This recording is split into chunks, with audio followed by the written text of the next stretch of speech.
अस्सलाम वालेकुम नाज़रीन, इशूज़ में तव्हांखे भली कार। नाज़रीन, वफ़ाक़ी बजट खां पोइ सिंध जी बजट पेश कई वई आहे। सिंध जे वॾे वज़ीर सैयद मुराद अली शाह नए माली साल 2023-2024 जी 22 खरब 44 अरब रुपयनि जी बजट पेश कई आहे, जंहिंमें खसारो जेको ॼाणायो वियो आहे उहो काथोड़ 37 अरब रुपया लॻाया वियो आहे। ख़ासि तौर ते हिन जा जेके अहम ऐलानात आहिनि, जेके तजवीज़ूं ॾिनी वियूं आहिनि, उन में सरकारी मुलाज़िमनि जी पघारूं जेके आहिनि उहो वफ़ाक़ जे जेकी बजट में रखी वियूं आहिनि उहो साॻियूं रखी वियूं आहिनि।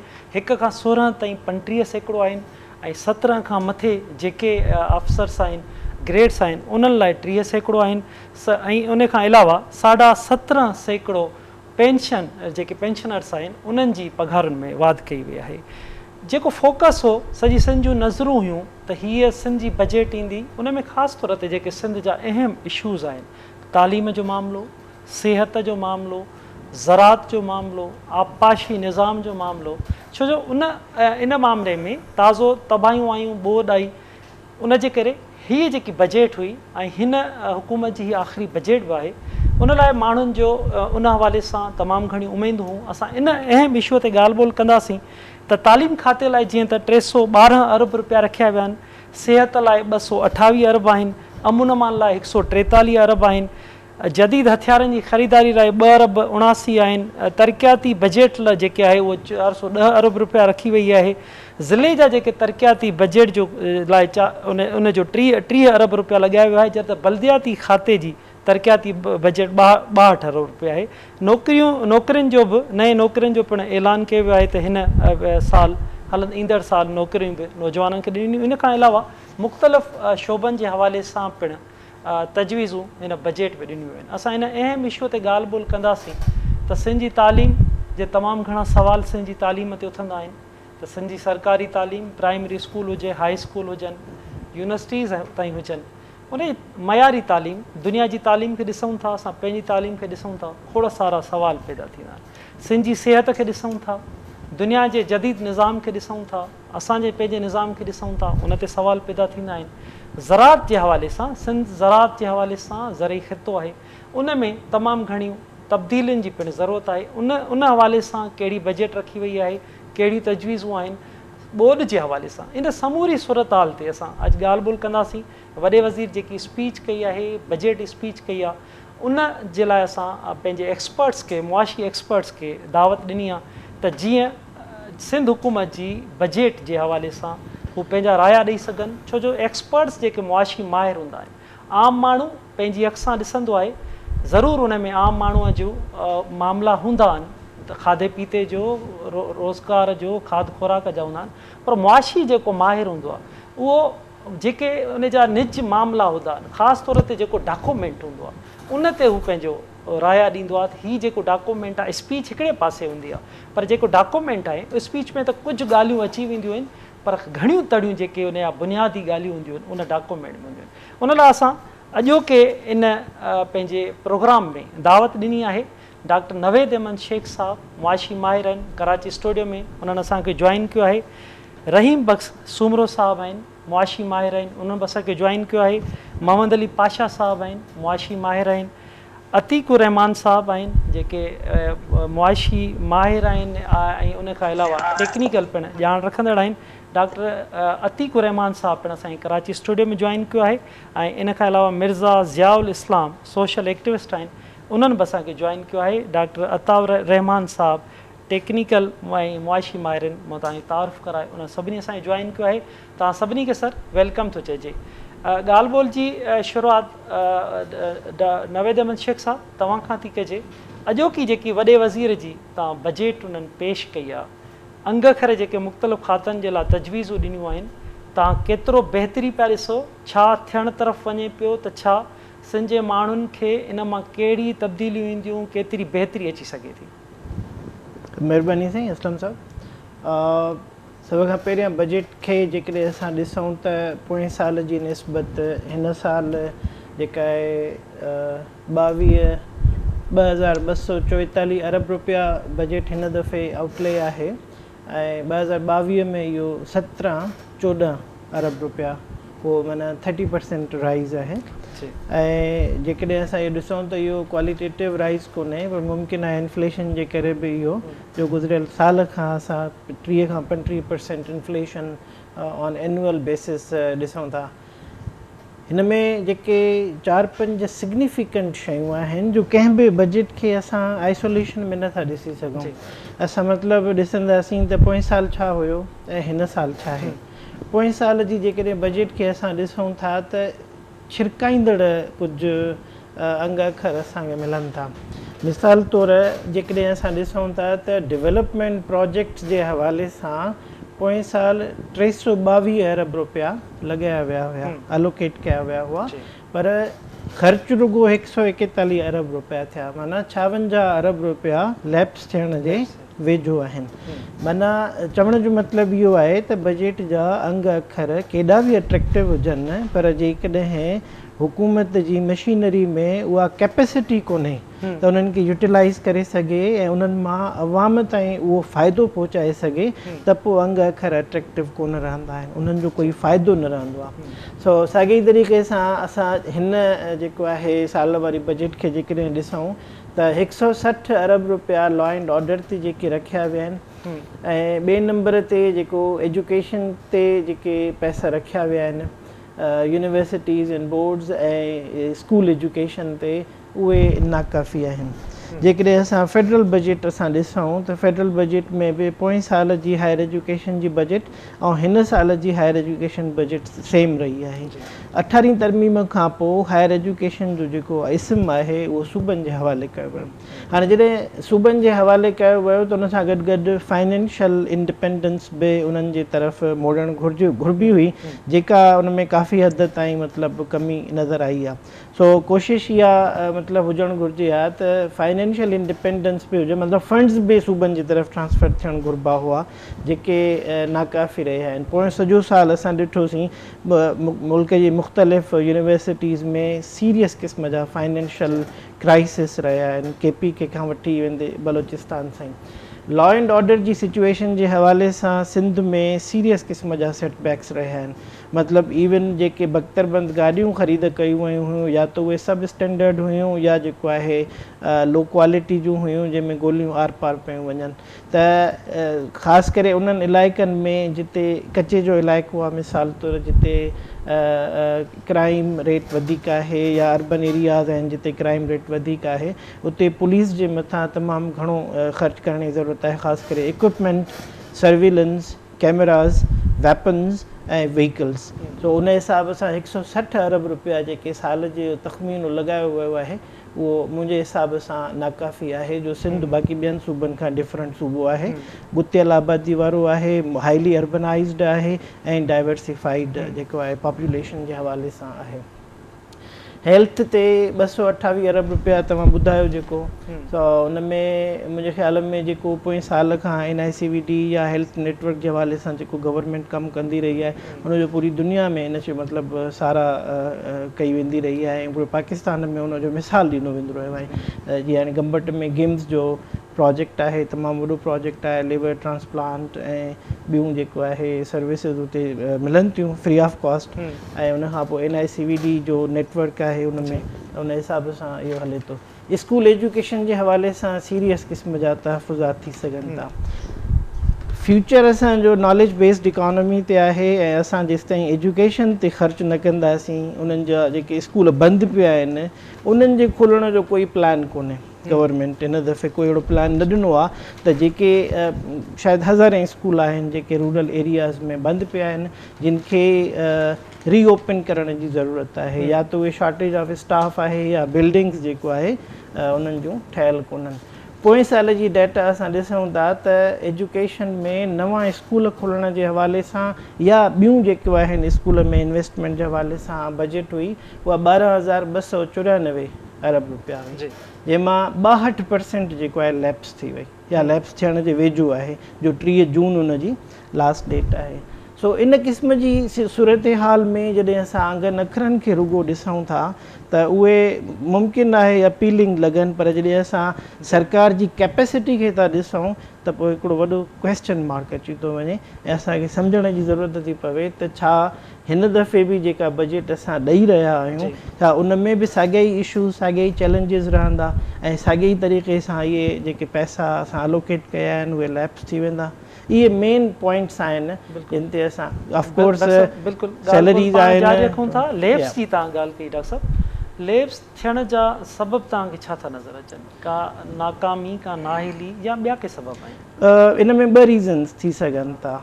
हिकिड़ो त सूबाई हुकूमत जी पंहिंजी साइज़, मतिलबु केतिरो ब्यूरोक्रेटिक नेटवर्क आहे सूबाई टाउन्स जे लेवल ते, रूरल एरियाज़ जे लेवल ते म्यूनसिपैलिटी केतिरी एक्टिव आहे, छाजे करे जो अल्टीमेटली जेके सूबे मां पैसा वञनि था उहे डिस्ट्रिक्ट ऐं टाउन लेवल ते वेंदा आहिनि ऐं यूसी लेवल ते वेंदा आहिनि। हाणे जेकॾहिं उहा प्रॉपर मशीनरी कमु नथी करे उते, प्रॉपर माण्हू उते अवेलेबल न आहे जंहिंखे फंड्स यूटिलाइज़ करण जो अख़्तियार थो ॾिनो वञे, त पोइ उहे हिन दफ़े बि लैप्स थी वेंदा। उहा कैपेसिटी वधाइण खां सवाइ जेकॾहिं असां रुगो पैसा अलोकेट कंदा वेंदासीं त उहे पैसनि जो ज़्यान लेखिबो।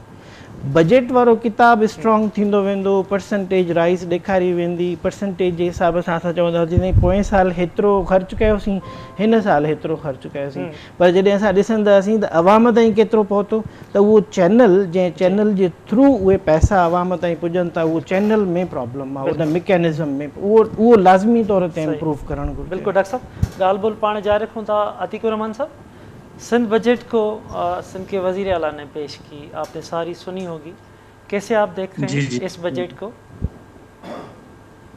बजट जो मौजूदा सरकमस्टांसेस हैं उसके लिहाज से अतार रहमान साहब, मैं आपकी तरफ आता हूँ, मैं बिल्कुल एक सेकंड के अंदर। अतीकुर रहमान साहब भी हमारे साथ मौजूद हैं, एक्सपर्ट्स हैं इकानमी के। जी अतीकुर रहमान साहब। जी सॉरी, बात सारी ये है कि डॉक्टर साहब ने अभी काफ़ी डिटेल में फिगर्स बता दिए। जो फिगर्स जिन पे बात नहीं हुई है वो थोड़ा सा मैं उनके बारे में बात करूँगा। और बात यह है कि बहुत अच्छा बजट पेश किया है और बहुत अच्छे से डिटेल में सारी चीज़ों को एक्सप्लेन भी किया है। जो मेन कंसर्न है हमारा वो यही है कि आगे फेडरल के इतने टैक्सेस हैं और इलेक्ट्रिसिटी की वजह से फैक्ट्रीज़ बंद पड़ी हैं और रॉ मटेरियल का कर्व था पूरा साल इंपोर्ट का, तो इंडस्ट्रीज़ को काफ़ी प्रॉब्लम रही है जी। वो इतना सोर्स ऑफ इनकम नहीं है इतना वाफिर कि टैक्सेस पे टैक्सेस देते रहे। 10% सुपर टैक्स जो लगाया है बैंकिंग सेक्टर पे, टेक्सटाइल पे और फार्मास्यूटिकल पे और शुगर इंडस्ट्री, तो इसमें आई थिंक थोड़ा सा इसको रिकन्सिडरेशन की ज़रूरत है। टैक्सेस ऑलरेडी फेडरल टैक्सेस काफ़ी ज़्यादा हैं, नए टैक्सेस आ जाएं तो फिर थोड़ा सा प्रॉब्लम होता है और देना भी प्रॉब्लम होगा, और जब उतना इनकम का रेवेन्यू का लेवल नहीं बनेगा, फैक्ट्रीज नहीं चल रही होंगी, कैपेसिटी नहीं बिल्ड हो रही होगी, तो वो टैक्सेस निकालने मुश्किल हो जाएगा। दूसरा क्या है कि लाइफ स्टॉक और फिशरीज़ पे भी बात की गई है। ये एक ऐसा सब्जेक्ट है जो काफ़ी मुझे नेगलेक्टेड नज़र आता है अपने प्रोविंस में, और लाइफ स्टॉक पे जो कमाल से हम काम कर सकते हैं वो काम नहीं हुआ। फिशरीज़ पे जो काम कर सकते हैं वो कमा, लेकिन हमारे पास तो रिवर्स भी हैं, हमारे पास प्रोविंस में सी साइड्स भी हैं और हमारे पास बस अब कोई इन चीज़ों की कमी नहीं है कि हम देखें कि हमारे पास फिशरीज़ पे या सी फूड पे काम करने में कोई प्रॉब्लम है। अगर गवर्नमेंट थोड़े से इंसेंटिव्स दे दे इस पे और सी फूड की डेवलपमेंट हो जाए, प्रोसेसिंग यूनिट्स पे जो ड्यूटीज़ हैं उनको टैक्स हॉलीडेज कर दे, मैं समझता हूँ कि इस इंसेंटिव की वजह से सिंध लीड ले सकता है दूसरे प्रोविंसेस के मुकाबले में। और दूसरे प्रोविंसेस में अगर आप सी फूड पे बात भी करेंगे तो वो सिर्फ सिंध है या बलूचिस्तान है। कोस्टल बेल्ट इतनी बड़ी है कि सिंध की कोस्टल बेल्ट तो खासी अच्छी है, तो इस पर मेरे ख्याल है काम करने की ज़रूरत है। और गवर्नमेंट ने थोड़ा सा इशारतन बात भी की कि लाइव स्टॉक पे और फिशरीज़ पे काम होगा। तो जब लाइव स्टॉक और फिशरीज़ पे काम होगा तो I am sure dairy farming भी बढ़ेगी और कैटल फार्मिंग भी बढ़ेगी। बहुत ट्रिमेंडसली हम लोग इसको कर सकते हैं। फर्टिलिटी अवेलेबल है हमारे प्रोविंस में। बीइंग अ बिजनेसमैन मैं कहूँगा कि जब इंडस्ट्रीज़ को प्रॉब्लम हो रहा हो और जब इलेक्ट्रिसिटी का इतना बड़ा बुरहान हो कि दुनिया के हाईएस्ट टैरिफ हम लोग पे कर रहे हो और उससे इंडस्ट्रीज़ भी और आम आदमी भी सफ़र कर रहा हो, तो बेहतर यही है कि हम लोग इस किस्म की इंडस्ट्रीज़ की तरफ जाएँ। Capital farming, livestock, dairy farming, fishery, seafood processing units. तो आई थिंक ये एक अच्छा इशारा है। इसको और अगर इनकरेज कर लिया जाए तो बहुत अच्छी बात हो जाएगी। हेल्थ सेक्टर पे बता रहे थे कि बहुत अच्छी बात हो रही है और एजुकेशन पे, हेल्थ पे तो इंडिपेंडेंट यूनिट्स हैं जिनके नाम भी लिए हैं। उस पर काफ़ी ज़्यादा कमाल के तौर पे काम होता है, उनकी फंडिंग होती है और एक ऐसे ब्राइट प्रोजेक्ट्स हैं पाकिस्तान के और सिंध के जिनको फ्लरिश करने के लिए, जिनको आगे बढ़ाने के लिए, जिनके डेफिसिट्स को पूरा करने के लिए हमेशा मैंने देखा है कि सिंध गवर्नमेंट आगे रहती है। SIUT इनकी बजट बढ़ाई है। हाँ, SIUT सिर्फ नहीं है, NICH है। मैं चूँकि सब चीज़ों से वाबस्ता हूँ तो मुझे इनका NIC भी और सबसे बड़ी बात यह कि थैलेसीमिया पे भी बात की है और थैलेसीमिया पे भी एलोकेशंस हैं और इंटेंशंस हैं कि सिंध से किसी तरह थैलेसीमिया ख़त्म हो जाए। तो थैलेसीमिया सिर्फ इस तरह ख़त्म नहीं होगा। जो यहाँ पर एक लेजिस्लेशन पास है, मैं उस चीज़ को याद दिलाता चलूँ, जो अंडर द बुक्स और पेजेस में चलेगी, उसको एक्टिवेट करने की ज़रूरत है। और to would be husband and wife should be thalassemic and blood tested before the marriage. ये भी बहुत ज़रूरी है। तो अगर हम चाहते हैं कि हमारे सूबे से थैलेसीमिया ख़त्म हो जाए, काफ़ी अच्छा एफर्ट है और थैलेसीमिया पे मैं काम करता हूँ। मेरे प्रोजेक्ट्स हैं सिर्फ यहाँ नहीं, अंदरूनी सिंध में भी, शिकारपुर में भी और थरपारकर में भी और कराची में तो बहुत बड़े प्रोजेक्ट्स हैं। तो मुझे अंदाज़ा है कि गवर्नमेंट की सपोर्ट कितनी ज़रूरी होती है और कितनी अच्छी होती है। तो गवर्नमेंट ने, सिंध गवर्नमेंट ने उस पर भी बात की और आगे आके बात की। आखिरी बात जो मैं कहना चाहूँगा वो ये है कि फंड एलोकेट किया है इन्होंने स्पेशल चिल्ड्रंस के लिए, स्पेशल पीपल के लिए, डिसेबल्स के लिए, और ये बहुत अच्छा साइन है, एक अच्छी बात है। जो कोटा है मैं कहता हूँ जॉब्स देने का, न सिर्फ के पब्लिक सेक्टर में बल्कि प्राइवेट सेक्टर, मल्टीनेशनल्स और कॉर्पोरेट बॉडीज़ में, उस पर अमल होना चाहिए और इनको जो स्पेशल लोग हैं उनको जो जॉब्स की कोटा रखा गया है उस पर बहुत ही ज़्यादा तनदही से अमल होना चाहिए। ठीक है। इसके अलावा जो सबसे अच्छी खुशाइंद बात यह है कि सिंध में पब्लिक ट्रांसपोर्ट का एक बहुत बड़ा प्रॉब्लम था, उसको अर्बन में काफ़ी हद तक सॉल्व करने की कोशिश की गई और बहुत अच्छे से सॉल्व किया गया। काफ़ी काबिल अप्रिशिएटिव बात है वो। और ओवरलैंड ट्रांसपोर्टेशन, जिसमें मैं हमेशा बात करता हूँ supply chain logistic support service की, कि फार्म टू मार्केट जो ओवरलैंड ट्रांसपोर्टेशन है उसका थोड़ी सी डिफ़िकल्टी है, उस पर भी तवज्जो देने की कोशिश की गई है। ये भी एक बहुत अच्छी बात है और काबिल सताइश है। बिल्कुल डॉक्टर साहब। डॉक्टर अताउर रहमान साहब, मैं आपकी तरफ आ रहा हूँ। आप एक तो सिंध की इस बजट को कैसे देख रहे हैं? इरिगेशन के हवाले से भी तजवीज़ें की गई हैं कि 25.703 अरब रखे गए हैं। कैसे देख रहे हैं आप सिंध के जो मुख्तलिफ शोबे हैं, हेल्थ, एजुकेशन, इरिगेशन, एग्रीकल्चर, इसमें बजट रखी गई है, क्या प्लानिंग देख रहे हैं आप कि इससे मुआशी बेहतरी आएगी? जी डॉक्टर अताउर रहमान साहब। डॉक्टर अताउर रहमान साहब, आप मुझे सुन पा रहे हैं? जी जी, मैं आपको सुन पा रहा हूँ। शुक्रिया मुझे इनवाइट करने का। जी। और दूसरा है कि माजरत मैं पहले बोल पड़ा क्योंकि नाम की थोड़ी सी सिमिलैरिटी की वजह से। जी जी जी जी। बजट आज आया इस मौजूदा सिचुएशन में, ये बहुत अच्छी काविश है। लेकिन अगर हम पिछले साल के बजट को देखते हैं तो अभी एक स्पीकर कह रहे थे कि अराउंड एक सर्टन परसेंटेज 62% या इससे कम ज़्यादा वो लास्ट ईयर लैप्स हो गए थे, यूटिलाइज नहीं हो पाए थे। तो प्रॉपर यूटिलिटी जो है ना वो एक क्वेश्चन है। और दूसरा ये है कि फंड्स की जो अवेलेबिलिटी है वो भी डेफिनेटली उसमें अवेलेबल होंगे। दूसरा आपने जो डिफरेंट सेक्टर्स की बात की, डिफरेंट सेक्टर्स में सबसे जो इम्पोर्टेंट सेक्टर कंसीडर होता है वो एजुकेशन एंड हेल्थ का है। हेल्थ पे तो डॉक्टर साहब ने काफ़ी डिटेल से बात की। एजुकेशन सिंध का जो एजुकेशन सिस्टम है उसमें बहुत ज़्यादा ज़रूरत है स्किल डेवलपमेंट को इम्प्रूव करने की, क्योंकि जितने भी राइट नाउ एजुकेशन है, नॉट ओनली सिंध बल्कि अगर आप पूरे पाकिस्तान को देखें, स्किल की बड़ी डेफिशिएंसी फील होती है। बच्चे डिग्रीज लेने के बाद भी वो प्रॉपर अपना कोई एंटरप्रेन्योरशिप नहीं स्टार्ट कर पाते। सो एंटरप्रेन्योरशिप ज़रूरी है, स्किल डेवलपमेंट उसमें ज़रूरी है, ये चीज़ें फोकस होनी चाहिए। और एग्रीकल्चर की या इरीगेशन की जहाँ तक आपने बात की, न्यू डैम्स बनने चाहिए, पानी जो है वो कोटरी रिवर से नीचे उतना ही जाने देना चाहिए जितना रिक्वायर्ड है। तकरीबन 10 मिलियन फीट रिक्वायर्ड होता है ताकि सी इंट्रूजन ना करे, उतना जाने दिया जाए। बाकी जो है वो सिंध में मुख्तलिफ जगहों पे छोटे डैम्स बना के और केनाल सिस्टम को बेहतर करके जो अपने माइनर्स हैं या मेजर डिस्ट्रीब्यूटर्स हैं, वाटर कोर्सेज पे भी काफ़ी हद तक काम हुआ है, मज़ीद भी ज़रूरत है। इसके अलावा हाई एफिशिएंसी इरिगेशन जो सिस्टम्स हैं जो ड्रॉप टू ड्रॉप प्लांट को प्रोवाइड करते हैं, एक्सेसिव वाटर नहीं करते, उसकी ज़रूरत है। और जो डेजर्ट है उसके पोटेंशियल को भी यूज़ करना चाहिए। जो सॉल्ट अफेक्टेड एरियाज़ हैं और जिसे कलर या वो ज़मीनें कहते हैं, उनका पोटेंशियल भी है हमारे पास सिंध में, वो भी हमें यूज़ करना चाहिए। और टूरिज़म जो है ये मतलब हम लोग नॉर्थ की तो बात करते हैं या बाकी एरियाज़ की, सिंध में इट्स टूरिज़म का बहुत ज़्यादा स्कोप है, स्पेशली जो हमारे पास कल्चरल जगह हैं या जो पुरानी हिस्टोरिकल प्लेसेस हैं उनकी इम्प्रूवमेंट पे भी बजट होना चाहिए। देखें, बजट डिपेंड करता है आपके रेवेन्यू पे, जितना ज़्यादा रेवेन्यू होगा उतना अच्छा बजट पेश कर सकेंगे। तो रेवेन्यू के लिए आपको जो सोर्सेज ऑफ रेवेन्यू है उन पे इन्वेस्ट करना पड़ेगा। जैसे भी डॉक्टर साहब ने बात की, लाइफ स्टॉक है, एग्रीकल्चर सेक्टर इटसेल्फ है।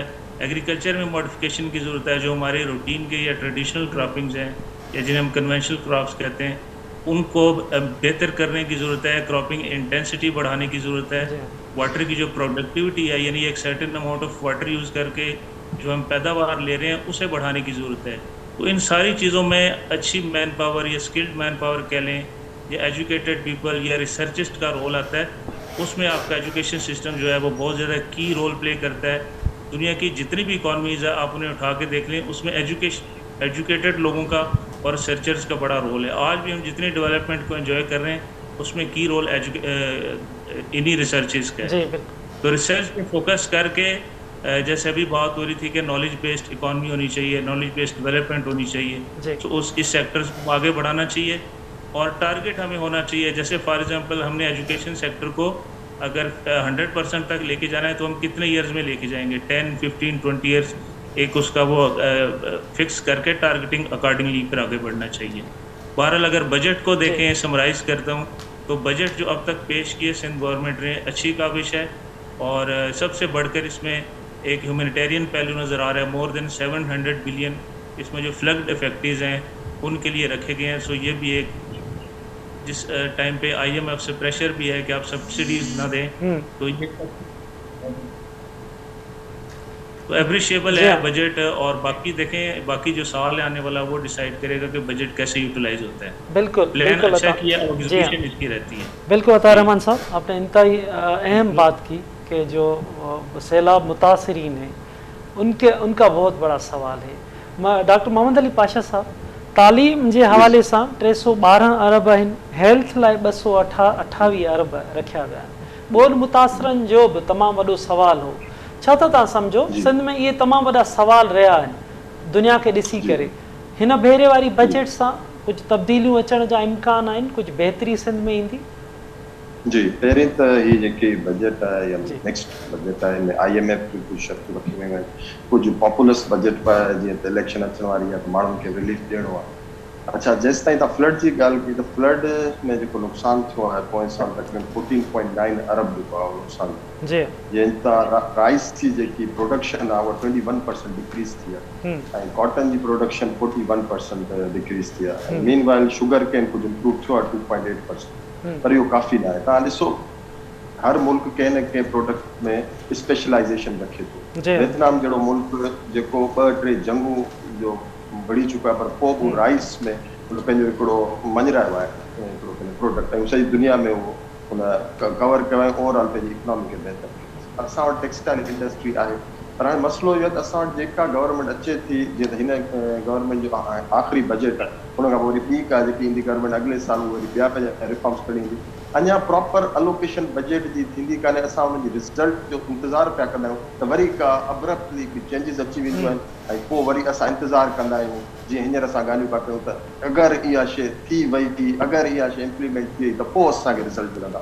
सो इहो जेको अगरि वारी ॻाल्हि आहे, इहा तेसि ताईं ख़तमु न थींदी जेसि ताईं यूनिफॉर्मिटी कान ईंदी असांजी इम्प्लीमेंटेशन। नंबर 1। नंबर 2, तव्हां ॻाल्हि कई एजुकेशन। हाणे एजुकेशन में हींअर ओवरऑल तव्हां ॾिसो त केतिरा गोस टू स्कूल आहिनि, केतिरा ड्रॉप आउट्स आहिनि, what is the net result. हाणे उन जा हिकिड़ा मल्टीपल प्रॉब्लम्स आहिनि। हाणे रूरल एजुकेशन जा प्रॉब्लम अलॻि आहिनि, अर्बन जा अलॻि आहिनि। रूरल में असांजो फ्यूडल माइंड सेट जेको आहे उहो प्रिवेल थो करे। हाणे तव्हां सम्झी सघो था जेतिरो बजट अचे थो उन मां रूरल स्कूलनि में कॉलेजनि में उनजो पंहिंजे इंफ्रास्ट्रक्चर ते केतिरो थो लॻे, उन्हनि जी ओवरऑल जो कोर्स आउटलाइन, उन्हनि जो ओवरऑल सिस्टम, टीचर्स जी ट्रेनिंग छा पई थिए, उहो रिज़ल्ट असां सभिनी खे ख़बर आहे। पर असां हिते वेही इहे ॻाल्हियूं कंदा आहियूं त न असांखे इहा उमेदु आहे त असां वटि हाणे एजुकेशन में चेंज ईंदी, ह्यूमन डेवलपमेंट इंडेक्स में चेंज। हींअर तव्हांखे ख़बर आहे या न त असांजो जेको एजुकेशन जो लिटरेसी जेको ग्राफ वञे पियो, नाइजीरिया टच पियो करे ओवरऑल ड्रॉप आउट्स जे हिसाब सां पुछां। हिकिड़ो त इहो ॿी ॻाल्हि जेको हींअर हायर एजुकेशन कमीशन खे तक़रीबन मुंहिंजे ख़्याल में बजट मिलियो आहे 59 वेट में मां लिखियो किथे, 59 अरब हायर एजुकेशन कमीशन खे मिलियो आहे। हाणे इन में असांजा जेके रिसर्चर्स आहिनि, जेके ॿाहिरां PhD करे आया आहिनि, ओवरऑल जेके असांजा साइंटिस्ट आहिनि, उन्हनि खे अॻियां अची पंहिंजे मुल्क जी पॉलिसी मेकिंग में उन में पंहिंजो रोल अदा करणो पवंदो। पोइ असांजी हिननि PhDs ऐं जेके ॿाहिरि असां हायर एजुकेशन कमीशन जी स्कॉलरशिप ते एतिरा किरोड़ ख़र्च कयूं पिया हिकिड़े हिकिड़े माण्हू ते, उनजो फ़ाइदो असांखे मिलंदो। बाक़ी उहे वेही रुगो पंहिंजी यूनिवर्सिटीज़ में टीचिंग कनि ऐं पॉलिसी मेकिंग में अॻियां न ईंदा त पोइ इन जो मतिलबु आहे असां उहे हायर एजुकेशन कमीशन जेको हेॾो बजट असां अलोकेट कयो आहे उनजो असांखे फ़ाइदो न वठूं। हिकिड़ो त इहो थी वेंदी। ऐं टियों तव्हां कहिड़ो सेक्टर पुछो, सॉरी तव्हां मां विसरी वियुसि। बिल्कुलु डॉक्टर साहब, हेल्थ जे हवाले सां। जी जी जी असांजी हेल्थ जे हवाले सां असांजी डॉक्टर नवीद साहब ॾाढो सुठो ॿुधायो ऐं एलोबरेट कई हर एंगल सां, हर टीयर ऐं स्फेयर सां जेके ॿुधाइनि। अच्छा, हेल्थ में मां इहा ॻाल्हि कंदुसि त जॾहिं तव्हां एजुकेशन जी ॻाल्हि था कयो त पहिरीं हेल्थ ते तव्हांखे ॾिसणो पवंदो। इन करे ॿार जेको फूड सिक्योर हूंदो, जेको हिकिड़ी FAO वारनि जी हिकिड़ी मिनिमम रिक्वायरमेंट आहे फूड जी, त 2300 कैलोरीज़ पर डे अगरि उहो कंज़्यूम करे थो त that person is food secure. त पहिरीं त असां उन्हनि खे ॾिसूं त माण्हू जेके बुख ऐं बदाली में हींअर आहिनि, गुरबत में दॿिया पिया आहिनि, पहिरीं उन्हनि खे उतां कढूं, पोइ असां प्रॉपर एजुकेशन खे उन मां उमेदु रखी सघूं था त एजुकेशन थींदी। पहिरीं त उन ॿार जी जेको बेसिक न्यूट्रिशन आहे उहा ई पूरी कान्हे। अगरि असां मेजॉरिटी ॾिसूं त पहिरीं त उन ते असां फूड सिक्योरिटी ते ॾिसणो पवंदो। ॿियो मां ॻाल्हि कई त ओवरऑल असांजी जेकी हिकिड़ी हूंदी आहे accessibility of goods, public goods and services, बि हूंदी आहे अवेलेबिलिटी। अवेलेबिलिटी त आहे मगर एक्सेसिबिलिटी त वरी हिकिड़ो सवालिया निशान आहे, उन ते असांखे थोरो गौर करणो पवंदो।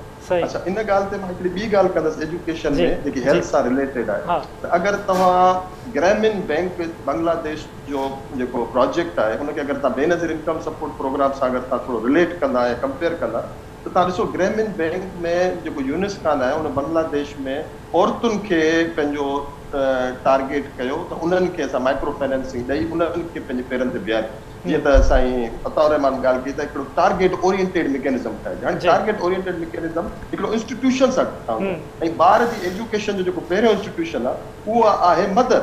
त माना give me educated mother I will give U educated nation, जेको निकोलिज्म, उहा जेसि ताईं असां उन ते गौर न कंदासीं तेसि ताईं हू फ्यूडल लॉर्ड ऐं माइंड सेट मां औरत निकिरंदी कान्हे। उहा जॾहिं निकिरी वई त पोइ हू पंहिंजे ॿारनि खे पंहिंजे राइट्स जे बारे में ॿुधाईंदी ऐं पोइ ॿार जेको आहे उहो पढ़ी निकिरी ऐं पोइ असांजी पॉलिसी मेकिंग में असांजी लिटरेसी रेट में हिकिड़ो प्लस पॉइंट थींदी। ॿी ॻाल्हि बेनज़ीर इनकम सपोर्ट प्रोग्राम खे जॾहिं असां ॾिसूं था, इन सां कंपेयर था ॾिसो, हुते बांग्लादेश में ग्रामीण बैंक में यूनिस्कान खे इन ॻाल्हि ते नोबल प्राइज़ मिलियो। इवन बांग्लादेशी GDP में हिकिड़ो रेडिकल चेंज आयो जॾहिं औरतुनि खे रोज़गार मिलियो ऐं ओवरऑल पंहिंजे पेरनि ते बीह रहियो, एजुकेशन सिस्टम सही थियो, ह्यूमन डेवलपमेंट इंडेक्स में हुनजो हिकिड़ो अलॻि सां हिकिड़ो हुनजो वाज़े फ़र्क़ु नज़र आयो, रुगो हिकिड़े सक्सेसफुल प्रोजेक्ट सां।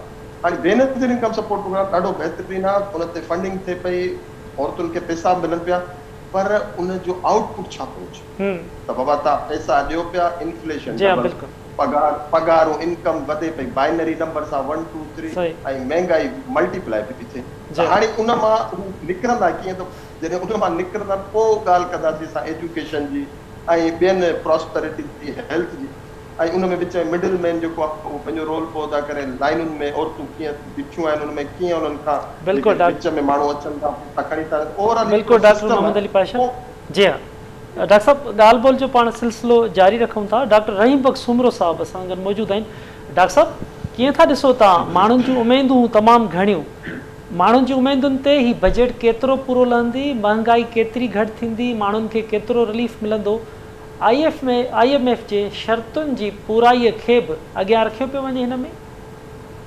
जी महिरबानी जीअं अॼु को बजट आहे 2244 बिलियन बजट आहे जेको मां बजट खे ॾिसां त जेके अॻे बजट आया आहिनि जेके हाणे हीअ कल्ह जेको गवर्नमेंट ऑफ पाकिस्तान जो बजट आयो हिन उन बजट जेको ख़ासि फ़र्क़ु असांखे नज़र कोन पियो अचे ख़ासि तौर ते मां हिकिड़ी अहम ॻाल्हि कंदुसि त जेका जेको बजट तकीद हुई इहा मुकमल तौर ते अंग्रेज़ी ज़बान में हुई हाणे तव्हां मूंखे इहो ॿुधायो त अंग्रेज़ी ज़बान पूरे सिंध में केतिरा माण्हू सम्झंदा आहिनि हालांकि तमामु अहम डॉक्यूमेंट हूंदो आहे कंहिं बि गवर्नमेंट जो पूरे साल जी जेका असां उन में रहनुमाई थींदी रहंदी आहे त असां पंहिंजो बजट कीअं जेको हलायूं हाणे जॾहिं पूरो डॉक्यूमेंट तव्हां अंग्रेज़ी में ॾींदव त माण्हू कीअं सम्झंदा ऐं तव्हां वरी का सीरियसनेस ॾिठी त जेके मां जब ॾिसां पोइ इहो प्रेज़ेंट थिए पई जेको आहे बजट त उन में जेके आम जेके वेठा हुआ असांजा MPs जेको आहे उन जेका को कंहिंसां ॻाल्हाए कोन यानी उनजी एतिरी सीरियसनेस आहे कोन शायदि उहा ॻाल्हि सम्झनि कोन पिया जेके बहितरु इहो हुयो त इहा बजट कहिड़े उर्दू ज़बान में या सिंधी ज़बान में थिया त अञा वधीक बहितरु आहे छो जो बजट जेको आहे हिकिड़ो गोरख धंधो आहे जेको आहे अख़रनि जो त उहो भलो माण्हू जेको आहे उनखे सम्झणु ॾाढो ॾुखियो थींदो आहे हाणे उहो वरी तव्हां जेके अंग्रेज़ी ज़बान में ॾियो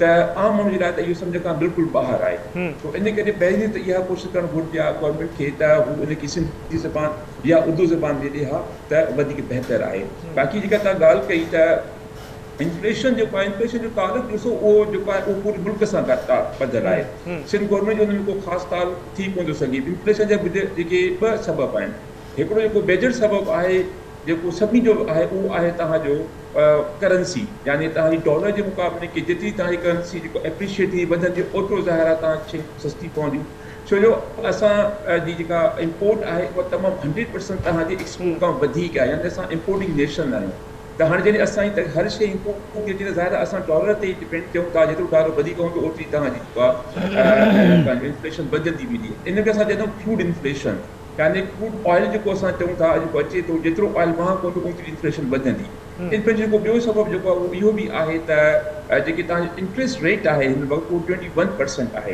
यानी तमामु हिकिड़ो वॾो परसेंट आहे जंहिंमां जेको असांजो कारोबार जेको थिए कोन थो आम माण्हू इहो थो चए त इहा बजाए कारोबार जे मां कंहिं बैंक में सेव करे छॾियां त 21% खां बि वधीक मूंखे फ़ाइदो पवंदो इन जे करे असां छा थो थिए इकनॉमिक एक्टिविटी जेका उहा मुल्क में जनरेट कोन थी थिए मुआशी सरगर्मियूं असांजूं ख़तमु थी वेंदियूं यानी जेका रियल इन्वेस्टमेंट आहे उहा असांजी कोन थी थिए फाइनेंशियल इन्वेस्टमेंट अञा वधंदी वेंदी त इहे कुझु ॿ सबब आहिनि यानी हिकिड़ो जेको आहे तव्हांजो जेको आहे वधंदड़ डॉलर जो रेट ऐं ॿियो जेको आयल जो वधंदड़ रेट ऐं ॿियो ई जेको आहे सबब इहे टे सबब आहिनि इन्फ्लेशन जा हाणे इहो इन्फ्लेशन जेको महांगाई जेका उहो क़ौमी मसइलो आहे जेको सूबाई मसइलो त आहे ज़रूरु पर सूबाई जेसिताईं क़ौमी हवाले खां इन ते का बहितरी कोन थी त उहो कोन थी सघंदो ऐं इन खां अलावा जेको एतिरी नंढी मां ॻाल्हि कंदो हलूं त हिते जेको नॉन डेवलपमेंट ऐं डेवलपमेंट बजट आहे बाक़ी ॿियनि जे हवाले खां दोस्तनि काफ़ी जेकी ॻाल्हायो आहे त जेको डेवलपमेंट बजट आहे उहो 1411 अरब आहे ऐं जेको नॉन डेवलपमेंट बजट उहो 410 बि आहे हाणे जेको डेवलपमेंट बजट 410 अरब जेका जेके इहे असां तखीमो लॻायूं था इहे माण्हू मथां ख़र्च थी था हाणे इन खां वधीक 1411 अरब जेको हिन जो मक़सदु इहो आहे त या इहे मुख़्तलिफ़ ॿियनि कमनि में ईंदा यानी तव्हांजो डिफेंस आहे लॉ एंड ऑर्डर सिचुएशन आहे पेंशन आहे या जेके टैक्स कलेक्शन आहे इन कमनि में तव्हांजा इहे पैसा ईंदा पर जेकॾहिं असां हिते कॉस्ट कटिंग मेजर्स वठूं यानी असां ऑस्टेरिटी मेजर यानी असां इनखे पंहिंजे ख़र्चनि खे घटायूं त शायदि इन खां 1411 अरबनि मां बि असां खोड़ सारा पैसा बची करे असां इहे डेवलपमेंट बजट तरफ़ आणे सघूं था त जंहिंसां माण्हुनि जी जेका उहा बहितरी थी सघे ऐं इन खां अलावा हिकिड़ी ॿी नंढी ॻाल्हि ते दोस्त काफ़ी ॻाल्हायो त असांजी जेका जेको सिहत निज़ाम आहे सो सिहत निज़ाम ते हलाका काफ़ी इदारा आहिनि पर मुंहिंजी ॻाल्हि इहा आहे त हिन वक़्तु हिन CPD खे 80 करोड़ ऐं हिसा IUD खे 15 अरब ॾिना विया आहिनि त मां इहो चवां त असां जेका एप्रोच आहे उहो रिएक्शनरी एप्रोच आहे असां प्रोएक्टिव अप्रोच ते कोन था मां थी चवंदो आहियां त तव्हां माण्हुनि खे बीमार थियण ॾियो ई न जो असांखे इन्हनि इदारनि खे पैसा ॾियणा पवनि। बहितर इहो आहे त इहे वधीक पैसा माण्हुनि खे खाध खुराक ते ख़र्च कयो ऐं त जीअं माण्हू खाध खुराक खे मिलावट वारी न मिले। तव्हां पंहिंजा जेके पार्क ठाहियो, मैदान ठाहियो, तव्हां ॾिसो पाकिस्तान सिंध जी जेके बि तव्हां शहर वठो, उन शहर में घणा तव्हां मैदान आहिनि जेके ॿार खेॾी सघनि। बिल्कुलु त इहे ज़रूरी शयूं वधि खां वधि ख़र्च इन ते करणु घुरिजे त जीअं माण्हू बीमार थिए ई कोन्हे त असां इन तरफ़ वरी जेको आहे मुख़्तलिफ़ इदारनि खे असां पैसा ॾींदा वञूं।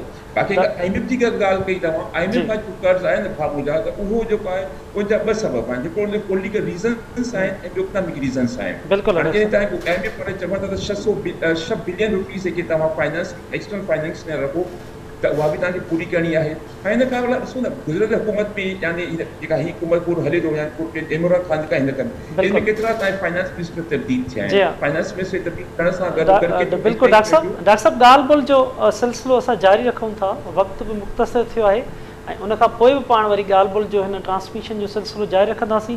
ज़ियाउल इस्लाम साहब असां सां गॾु मौजूदु आहिनि। ज़िया साहब, कैसे सिंध के बजट को आप देख रहे हैं? जी अस्सलाम वालेकुम।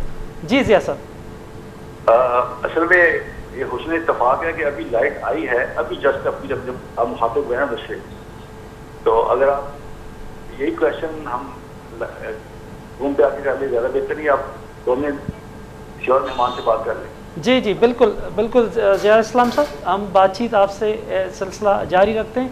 नाज़रीन, हिते नंढड़ो वक़्तु थियो आहे ब्रेक जो, ब्रेक खां पोइ असां गॾु रहिजो। ही ॻाल्हि ॿोल जो सिलसिलो सिंध जी बजट जे हवाले सां इन ॻाल्हि ॿोल जो सिलसिलो असां जारी रखंदासीं। वेलकम बैक नाज़रीन। असां सिंध बजट जे हवाले सां अहम ॻाल्हि ॿोल करे रहियासीं। मुआशी माहिर बि असां सां गॾु मौजूदु आहिनि।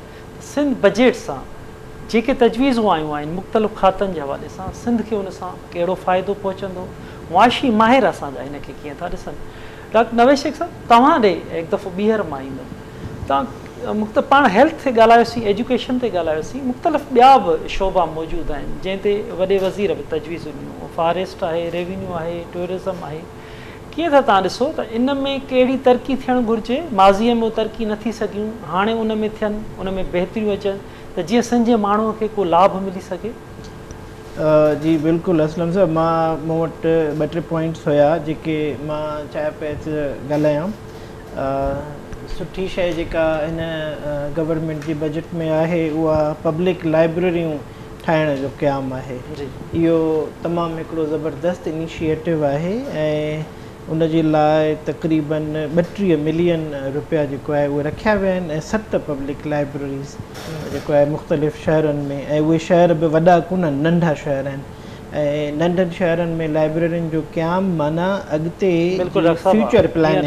ख़ुशी जी ॻाल्हि आहे, पिथोरो बि मूं पढ़ियो, कोटड़ी बि पढ़ियो, पिथोरो बि आहे, कोटड़ी बि आहे, उमरकोट बि आहे, सजावल बि आहे, कंबर, ई बैकवर्ड इलाइक़ा आहिनि। ऐं जेकॾहिं उते पब्लिक जेको आहे लाइब्रेरियूं क़ाइमु थियनि थियूं त तमामु ख़ुशि आहिनि ॻाल्हि आहे। बजट थोरी आहे पर humble start is always good.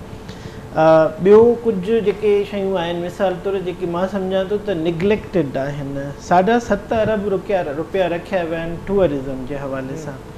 हाणे जेकॾहिं असां पोएं साल जी डाटा वठूं त सिर्फ़ु सवात में टूरिज़म जे थ्रू 100 अरब रुपया इकट्ठा कया विया हुआ। माना एतिरो पोटेंशियल आहे असां वटि। पोएं ऑगस्ट में जॾहिं असां थर विज़िट करणु वियासीं त घटि में घटि बि 10 खां 15 हज़ार गाॾियूं हुयूं जेके हिक ॿिए में फाथल हुयूं। उन खां फैसिलिटी उते न छा, मतिलबु फुटफॉल तमामु घणो आहे थर में। जॾहिं मींहुं थो वसे उते मोर जॾहिं निकिरनि था ऐं उते जेके नेचर आहे जेका माण्हू इंजॉय था करनि सूबे जा, सो उन हिसाब सां एॾो फुटफॉल आहे उते, एॾो पोटेंशियल आहे उते त गवर्नमेंट खे घुरिजे त उन में तमामु घणी इन्वेस्टमेंट करे। थर में इन्वेस्टमेंट करे सघिजे थी। गोरख हिल जेको काफ़ी अरसे खां मतिलबु हिकिड़ी पेंडिंग में प्रोजेक्ट पियल आहे, उते इन्वेस्टमेंट जे लाइ काई मतिलबु प्लान कोन रखियो आहे। किंजर आहे ख़ूबसूरत हिकिड़ो मतिलबु जाइ आहे, मकली आहे, मोहनजोदड़ो आहे, हिस्टोरिकल साइट्स आहिनि, आर्कियोलॉजिकल साइट्स आहिनि, एंटरटेनमेंट साइट्स आहिनि। त टूरिज़म खे असां हिते वधाए सघूं था। ऐं जेकॾहिं असां 7.5 अरब जी जाइ ते घटि में घटि 20 अरब रुपया रखजनि हा त शायदि उन्हनि पासनि ॾे जेके वेंदड़ रस्ता आहिनि, प्राइवेट इन्वेस्टमेंट जे लाइ जेके पॉलिसीज़ आहिनि त प्राइवेट सेक्टर अची उते इन्वेस्टमेंट करे, रेस्टोरेंट्स आहिनि, रिज़ॉर्ट्स आहिनि, इहे मतिलबु हुते शुरू करे सघजनि, या पाणी जी जेका ते प्रोजेक्ट्स आहिनि उहे हणी सघजनि जेकॾहिं पाणी अवेलेबल न आहे त इहे तमामु ज़बरदस्त थींदो। टूरिज़म खां पोइ जेको ॿियो सेक्टर मूंखे लॻो नियरली निगलेक्टेड आहे उहो आहे स्पोर्ट्स। मतिलबु मां ॾिठो त पोयां 2-3 सालनि में हॉकी ग्राउंड्स तमामु ज़बरदस्त जेको आहे इंटरनेशनल लेवल जा हॉकी ग्राउंड्स सिंध गवर्नमेंट तामीर कराया पंहिंजी सकाफ़त ऐं रांदियुनि वारे डिपार्टमेंट। सो पर क्रिकेट जे तरफ़ कोई ध्यानु कोन्हे। मतिलबु सिंधी माण्हू जेतिरो या उहे पाकिस्तानी इवन पूरो पाकिस्तान जेतिरो शौक़ सां क्रिकेट खे ॾिसंदो आहे ओतिरो हॉकी खे न ॾिसंदो आहे। ऐं इहा मतिलबु दिली ख़्वाहिश हूंदी आहे असांजी सिंधियुनि जी त असांजा प्लेयर बि इंटरनेशनल लेवल ते वञी करे खेॾनि। जेकॾहिं क्रिकेट जे हवाले सां इन्वेस्टमेंट थींदी, गवर्नमेंट इन पासे ॾे तवजो ॾींदी, इंटरनेशनल कोचिस आहिनि, इंटरनेशनल अकेडमीज़ आहिनि, इंटरनेशनल इंफ्रास्ट्रक्चर जेकॾहिं आम माण्हू खे ॾिनो वञे हा त शायदि उहो अॻियां 4-5 सालनि ताईं असां उहो जेको ब्रेन आहे उहो टैलेंट आहे असां उहो नर्चर करे अॻिते मोकिले सघूं। क्रिकेट आहे, हॉकी, उन खां अलावा जूडो कराटो थियो, एग्ज़ैक्टली इंडोर गेम्स आहिनि, स्पोर्ट्स आहे। ऐं उन खां पोइ जेका मेन पॉइंट आहे तव्हां जेकॾहिं ॾिसंदव त हिन वक़्तु जेको दौरु आहे उहो डिसएग्रीगेटेड डाटा जो आहे। मतिलबु macro economy it matters important आहे, पर जेका माइक्रो लेवल ते असांजी कंडीशन्स आहिनि उहे वधीक इम्पॉर्टेंट आहिनि। जो मुमकिन आहे मैक्रो इकॉनमी में असांखे फैक्ट्स एंड फिगर्स इहे नज़र अचनि त मुल्क तरक़ी करे रहियो आहे, पर उन तरक़ीअ में कहिड़नि शहरनि जो केतिरो कॉन्ट्रीब्यूशन आहे ऐं उन तरक़ीअ मां कहिड़नि शहरनि खे केतिरो फ़ाइदो थो मिले उहो अहम आहे ॼाण। जॾहिं पोयनि 2 सालनि में हिकिड़ी लिस्ट जारी कई वई हुई जॾहिं इहो planning and development commission Islamabad मां, जंहिंमें डिस्ट्रिक्ट लेवल ते ह्यूमन डेवलपमेंट इंडेक्स ऐं GDP ग्रोथ जेका आहे उहा ॾिनी वई हुई डाटा। त उन में जेके घटि खां घटि डेवलप्ड सिटीज़ हुआ उहे या बलोचिस्तान जा हुआ 4-5 आख़िरी, या जेको आहे सिंध जा 4-5 ज़िला हुआ। त इन डाटा खे मूंखे यादि पियो अचे त जॾहिं असां हीअ बजट ॾिसूं था 2023 जी सिंध जी, त district level annual development programme जे लाइ गवर्नमेंट रुगो 3 अरब रुपया रखिया। मतिलबु असां वटि 36 ज़िला आहिनि ऐं 36 ज़िलनि जे लाइ 3 अरब, त 1 अरब खां बि घटि अलोकेशन जेका आहे उहा रखी वई आहे। ज़िलनि वारी तरक़ियाती बजट खे तमामु घणी अहमियत। एग्ज़ैक्टली, माना जेको फाइनेंशियल ऐं इकोनॉमिक ग्रोथ आहे उहा इंक्लूसिव ग्रोथ तॾहिं थी सघंदी जॾहिं तव्हां उन्हनि पासनि ॾे वेंदव जंहिं पासे ॾे घटि में घटि डेवलपमेंट थियल आहे ऐं जेके पासा घटि खां मतिलबु बैकवर्ड तरीन इलाइक़ा आहिनि उन्हनि ते तव्हां फोकस कंदा। त बाक़ी जेका सूबाई एनुअल डेवलपमेंट आहे उहो सही आहे। ॻाल्हि ॿोल जो पाण सिलसिलो जारी रखूं था। अतीक रहमान साहब, स्किल डेवलपमेंट में हम बात करें या काटेज इंडस्ट्री पे बात करें, कैसे देख रहे हैं आप इस बजट में इन जो ये इदारे हैं इनके लिए कुछ रखा गया है? थोड़ा सा मेरे ख्याल है इतना अच्छा बजट पेश किया, कुछ एलोकेशंस में हो गई है कमी। स्किल डेवलपमेंट के ऊपर इतनी बात नहीं हुई है और स्किल डेवलपमेंट कॉन्सेंस बननी चाहिए, स्किल डेवलपमेंट पे जितना काम होना चाहिए। देखिए, बुकिश नॉलेज तो हमारे स्टूडेंट्स की है ही ऑलरेडी और बेहतरीन यूनिवर्सिटीज़ भी हैं और पढ़ भी रहे हैं, कॉलेजेस में भी जा रहे हैं, लेकिन स्किल डेवलपमेंट नहीं होगा तो हम लोग कॉम्पीट नहीं कर सकेंगे, इंटरनेशनल वर्ल्ड के से में पीछे रह जाएंगे। स्किल डेवलपमेंट में एक एग्जांपल सिर्फ देना चाह रहा हूँ, ये है कि आप देखिए जहाँ बलूचिस्तान में मार्बल है वहाँ सिंध में भी मार्बल है, बहुत सारी और चीज़ें, मिसालें लंबी हो जाएंगी, इसी से समझ आ जाएगी। तो हम लोग क्या करते हैं कि अपने मार्बल्स को तोड़ तोड़ के और उसके तोदों को जो है ना वो हम दुनिया में भेज रहे होते हैं, एक्सपोर्ट कर रहे होते हैं। अगर हमारे पास स्किल डेवलपमेंट है तो हम उसको थोड़े थोड़े पीसेस में उनको डेवलप करके, उनको निखार के, उनकी चीज़ें बना करके, खुद ही डिस्प्ले करके और उसको हम फिर उसको एक्सपोर्ट करें। अभी हो रहा क्या है कि इसका उलट हो रहा है, वो जो मट्टी के, वो जो मार्बल के तोदे हैं वो पूरे के पूरे एक्सपोर्ट हो रहे हैं और फिर वहाँ से चीज़ें बन के आ रही हैं और वो फिर हमारे बड़े बड़े मेगा स्टोर्स में बड़ी महंगे महंगे दामों में वो डिस्प्ले होकर के बिक रही है और वो खुद खरीद रहे हैं। ये फुकदान है हमारी स्किल डेवलपमेंट का, जिसकी वजह से ऐसा हो रहा है। अभी भी स्किल डेवलपमेंट काफ़ी इदारे काम कर रहे हैं और जिस तरह से हेल्थ के सेक्टर पे इतनी अच्छी पेशरफ्त है, मैं कहता हूँ कि मैग्निफिशेंटली और बहुत एक्टिवली और बहुत माइन्यूटली बजट एलोकेट होने चाहिए और स्किल डेवलपमेंट हर मोहल्ले, हर गली और हर जगह होनी चाहिए और हर इलाके में होनी चाहिए। स्किल डेवलपमेंट से ये होगा कि बाहर जो लोगों ने जॉब्स के लिए जाना है उनके लिए भी पोटेंशियल है, अपॉर्चुनिटीज़ हैं और वो बाहर जा कर के पाकिस्तान के लिए कमा के रेमिटेंसेस भी भेज सकते हैं। एक चीज़ है। दूसरी कि कॉटेज इंडस्ट्री में आई थिंक पूरे पाकिस्तान में अगर हम कंपेयर करें तो जो कॉटेज इंडस्ट्री है सिंध की वो सबसे रिच है, सबसे आगे है, सबसे वाइब्रेंट है, सबसे बड़ी रिप्रेजेंटेशन है। आप उसमें देख लें हमारी टोपी, अजरक, ये हम सब सारी दुनिया में जहाँ भी हम जाते हैं या कोई भी हमारा मेहमान आता है उसको हम फ़ख्र से पेश करते हैं। ये हमारी कॉटेज इंडस्ट्री का एक बहुत बड़ा है। गवर्नमेंट अगर इंसेंटिव्स दे और इसको इम्प्रूव करने में कोशिश करे तो हम सिर्फ $10 बिलियन तो अपनी कॉटेज इंडस्ट्री की एक्सपोर्ट से ही कमा सकते हैं। और आप देखें कि ये कोई ऐसी करने वाली बात नहीं है, हमारे पास और बहुत सारे पोटेंशियल है सिंध में जिनको हम डेवलप कर सकते हैं। एक ज़माने में हम हालांकि पोल्ट्री की बात करते थे, वो पता नहीं कहाँ बैक फुट पे चली गई चीज़ें।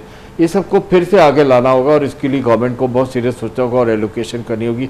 तो जहाँ स्किल डेवलपमेंट की बात हो रही है तो कॉटेज इंडस्ट्री उससे लगा हुआ ही सब्जेक्ट है, उसकी डेवलपमेंट पे भी बहुत ध्यान देने की ज़रूरत है।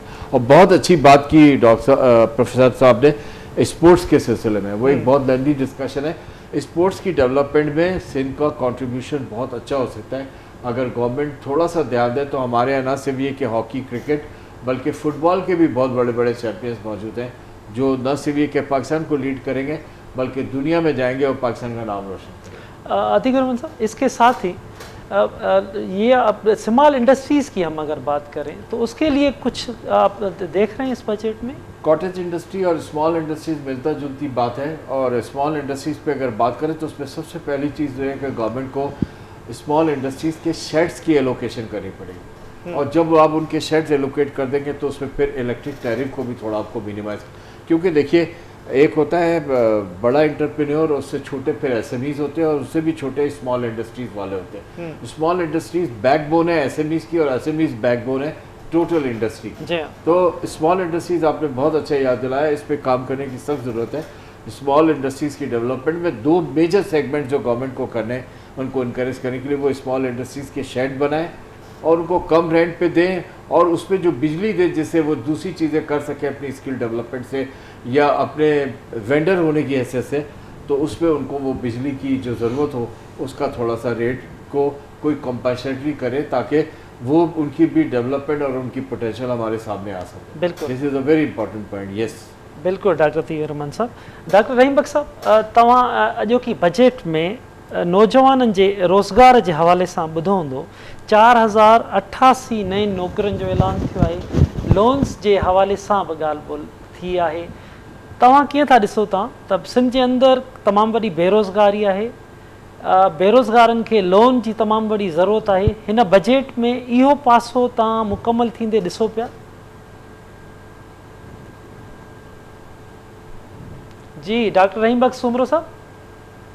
जी जी सर, हिन बजट में जेका मूं ॿुधी उन में त मूंखे कोई अमाउंट अहिड़ो कोन मिलियो जेको ख़ासि तौर ते जेके असांजी नौजवान नस्ल आहे उन को लोन ॾिजे। बाक़ी जॉब्स जेके आहिनि उहे जॉब्स जी अनाउंसमेंट कई वई, मिसाल काफ़ी 1500 लेक्चर्स जेके आहिनि उहो कॉलेजिस में अपॉइंट कंदा या इन हवाले खां 2-3 ॿिया हुया। ठीकु आहे, असल में जेको मुंहिंजो फोकस जेको आहे उहो आहे एंटरप्रेन्योरशिप यानी सेल्फ एम्प्लॉयमेंट ते, उन ते वधि खां वधि फोकस हुजणु घुरिजे जेको आहे सिंध गवर्नमेंट जो। उन हवाले खां अलाए छो मूंखे को फिगर नज़र न आई, शायदि हुन ॾींदी बि हुजे पर मूंखां नज़र खां कोन गुज़री हुजे। बहरहाल हुकूमत खे इहो करणु घुरिजे त सस्ता लोन ॾे। हाणे 21% जेको तव्हांजो लोन जो इंट्रस्ट रेट आहे उन ते केरु जेको आहे पंहिंजो लोन वठी करे ऐं पंहिंजो कारोबार शुरू कंदो। कारोबार शुरू करण लाइ सभ खां अहम जेका शइ उहा आहे पीसफुल इन्वायरमेंट, यानी अमन अमान हूंदो त ज़ाहिर उन में सभ खां वधीक जेको अॻिते वधंदो कमु उहो तव्हांजी इकनॉमिक एक्टिविटी आहे यानी कारोबार आहे। सो इन करे सभु वधि खां वधि जेके लोन नौजवाननि खे ॾिना वञनि ऐं ॿियो उनखे फ़नी तरबियत ॾिनी वञे। हिते अॻ में बि ॻाल्हि दोस्तनि कई त जेका आहे उनखे फ़नी तरबियत, उन में फ़नी तरबियत में ॿ आहिनि टेक्निकल स्किल में, हिकिड़ा सॉफ्ट स्किल आहिनि ऐं ॿिया हार्ड स्किल आहिनि। सॉफ्ट स्किल में अॼुकल्ह IT जो तमामु वॾो जेको कमु आहे, जेका असांजी IT प्रोडक्ट एक्सपोर्ट थियनि थियूं। मां पढ़ां पियो त कि 1 बिलियन खां वधीक सिर्फ़ु असां अफ्रीकन कंट्रीज़ खे IT जेके सर्विस या प्रोडक्ट ॾियूं था। माफ़ कजो, इन हवाले खां जेकॾहिं असां मुख़्तलिफ़ टेक्निकल प्रोग्राम शुरू कयूं जेके सिर्फ़ु IT बेस्ड हुजनि त इहा बि सेल्फ एम्प्लॉयमेंट थी सघे थी। या कल्ह बि जेका वज़ीर आज़म ॻाल्हि की फ्रीलांसर जे हवाले खां काफ़ी बहितर हुनखे अपॉर्चुनिटी मिलियूं आहिनि त इन हवाले खां इन फ्रीलांसिंग ते कमु कजे। तव्हांखे यादि 9 मई जे वाक़िअ खां पोइ 3-4-5 ॾींहं इंटरनेट सभु सहूलियतूं बंदि हुयूं त इन करे काफ़ी नुक़सानु थी वियो। हाणे इहो हिकिड़ो नंढो कंपाउंड आहे जंहिंजे करे असांखे जेको आहे डिस्करेजमेंट मिले थी असांजे नौजवाननि खे, त नौजवाननि खे कारोबार करण लाइ बिज़नेस स्किल बि ॾियणु घुरिजे ऐं टेक्निकल स्किल बि ॾेई करे ॿई शयूं लाज़मी आहिनि, तॾहिं उहो ॿार जेको आहे पंहिंजी का इकनॉमिक एक्टिविटी शुरू करे सघंदो, जंहिंसां तव्हांजो फॉरेन एक्सचेंज बि अची वेंदो, जंहिंसां तव्हांजो करंट अकाउंट डेफिसिट बि ख़तमु थी वेंदो, डेफिसिट बि ख़तमु थी वेंदो ऐं मजबूरी तौर ते जेका मुआशरे में ख़ुशहाली ईंदी। सिर्फ़ु इन अमल सां टेक्निकल ऐं जेको आहे सॉफ्ट स्किल सां ऐं ॿार खे एंटरप्रेन्योरशिप यानी ज़ाती कारोबार तरफ़ वधि खां वधि मुतवजा करणु घुरिजे। बिल्कुलु डॉक्टर रहीम बख़्श साहब। डॉक्टर मोहम्मद अली पाशा साहब, मां तव्हां ॾे ईंदुसि। अमुन अमान जे हवाले सां 143 अरब रुपया रखिया विया आहिनि। सिंध सेफ सिटी अथॉरिटी लाइ 20 करोड़ रुपयनि जी ग्रांट रखी वई आहे। NGO जे हवाले सां डॉक्टर पाशा साहब डिस्कनेक्ट थी विया आहिनि। ज़िया उल इस्लाम साहब असां सां गॾु मौजूद आहिनि। ज़िया उल इस्लाम साहब, मुझे आप सुन पा रहे हैं? जी जी बिल्कुल। अच्छा ज़िया उल इस्लाम साहब, आप क्या कहना फरमाएंगे आज की बजट पर? देखिए जी, बजट जब भी हमारे यहाँ पेश किया जाता है और हाँ वो वफाक में हो या सूबा का हो, तो जो हुकूमत पेश करती है और वो मुतमिन होते हैं और जिनके लिए पेश किया जा रहा होता है वो मुतमिन नहीं होता। ठीक है, तो मेरा जो ज़ाती तौर पे ख्याल है, जो हम एनालिसिस करते हैं, जो हम तहकीक करते हैं, रिसर्च करते हैं या देखते हैं, हर सूबे के अंदर, अभी चूँकि सिंध की बात हो रही है, तो सूबा सिंध के अंदर जो बड़ा शहर है हमारा कराची, ये न सिर्फ सिंध का बड़ा शहर है बल्कि पाकिस्तान का बड़ा शहर है जी। इसमें हमेशा पीपल्स पार्टी के लिए ये बात कही जाती है कि पिछली 35 साल से तकरीबन हुकूमत वहाँ पे रही है, बीच में कोई एक दो दफ़ा नहीं भी हुई, लेकिन अब पीपल्स पार्टी को चाहिए कि वहाँ पे तारीखी और तमीरी काम इस दौर में जो आगे जो भी इनके पास हुकूमत है इस वक्त इनको अहद करना चाहिए और आइंदा आम इंतखाबात में भी यकीनन इनकी हुकूमत बनेगी। ठीक है, तो अब इनको तमीरी और तारीखी काम करना चाहिए। उसमें कराची शहर को एक मॉडर्न, ठीक है, और हैदराबाद से जो मेन ट्रैक हमारा जा रहा है कराची के लिए और कराची की सराउंडिंग में जो हमारे पास जगह है उसको एक डिज़ाइन करें और पूरे कराची के इस्तेहाल करें और अगले 10 साल का एक प्लान करके वहाँ पे इसका आगाज़ किया जाए। आप यकीन करें कि जो हमारी ज़ाती तौर पे रिसर्च है, इनको सिर्फ 7 से 8 सालों में वहाँ $15 ट्रिलियन हासिल हो सकते हैं और इन्वेस्टमेंट क्या है? सिफर 1 रुपये की इन्वेस्टमेंट नहीं है। $15 ट्रिलियन हासिल होंगे सिर्फ अगर ये 10 साल प्रोजेक्ट डिज़ाइन कर लें और उसके लिए हम अल्हम्दुलिल्लाह हम तो तहकीक करते हैं, रिसर्च करते हैं। तो जहाँ तक आपने बजट की बात की, बजट में तो वही बात है जैसे मैंने पहले अर्ज़ किया कि हुकूमत कहती है जी हमने बड़ा अच्छा बजट पेश किया और जो अपोजिशन में होते हैं वो लोग मुतमिन नहीं होते, आम जो शहरी है वो मुतमिन नहीं होता।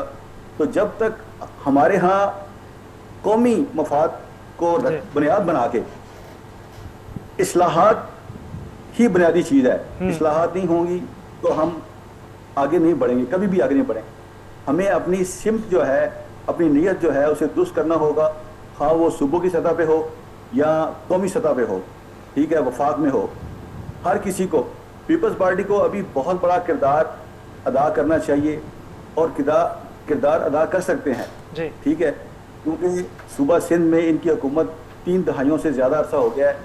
ये वहाँ पे ओपन, हम इनको एक ऐलान करना चाहिए जो सिविल सेक्टर में मुख्तलिफ थिंकर्स हैं, रिसर्चर हैं, उनके साथ इश्तराकत करें और एक सिंध के सतह पे कराची का, हैदराबाद का, सक्कर का, बाकी जो शहर हैं उनके ऊपर 4-5 शहरों में बिलखसूस कराची को डिज़ाइन करें और 10 साल मनसूबे को ये बनाएं और इनको 10 साल से पहले ही 8 साल में $15 ट्रिलियन देंगे। हम इसकी गारंटी देते हैं अल्लाह की फजल से इंशाअल्लाह। बिल्कुल ठीक है, आपके तवज्जो से ये एक पेशकश है, आपके तवज्जो से ये एक पेशकश है। जी बिल्कुल ज़िया इस्लाम साहब, जी हाँ बिल्कुल बिल्कुल।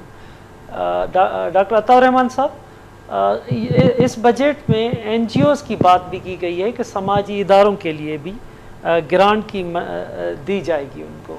कैसे देख रहे हैं आप समाजी इदारों का किरदार और सिंध गवर्नमेंट की तरफ से जो बजट रखी गई है? इसके अलावा अमन अमान के हवाले से भी 143 अरब रुपए रखे गए हैं। सिंध सेफ सिटी अथॉरिटी के लिए 20 करोड़ रुपए रखे गए हैं। कैसे इन तजवीज़ों को आप देखते हैं?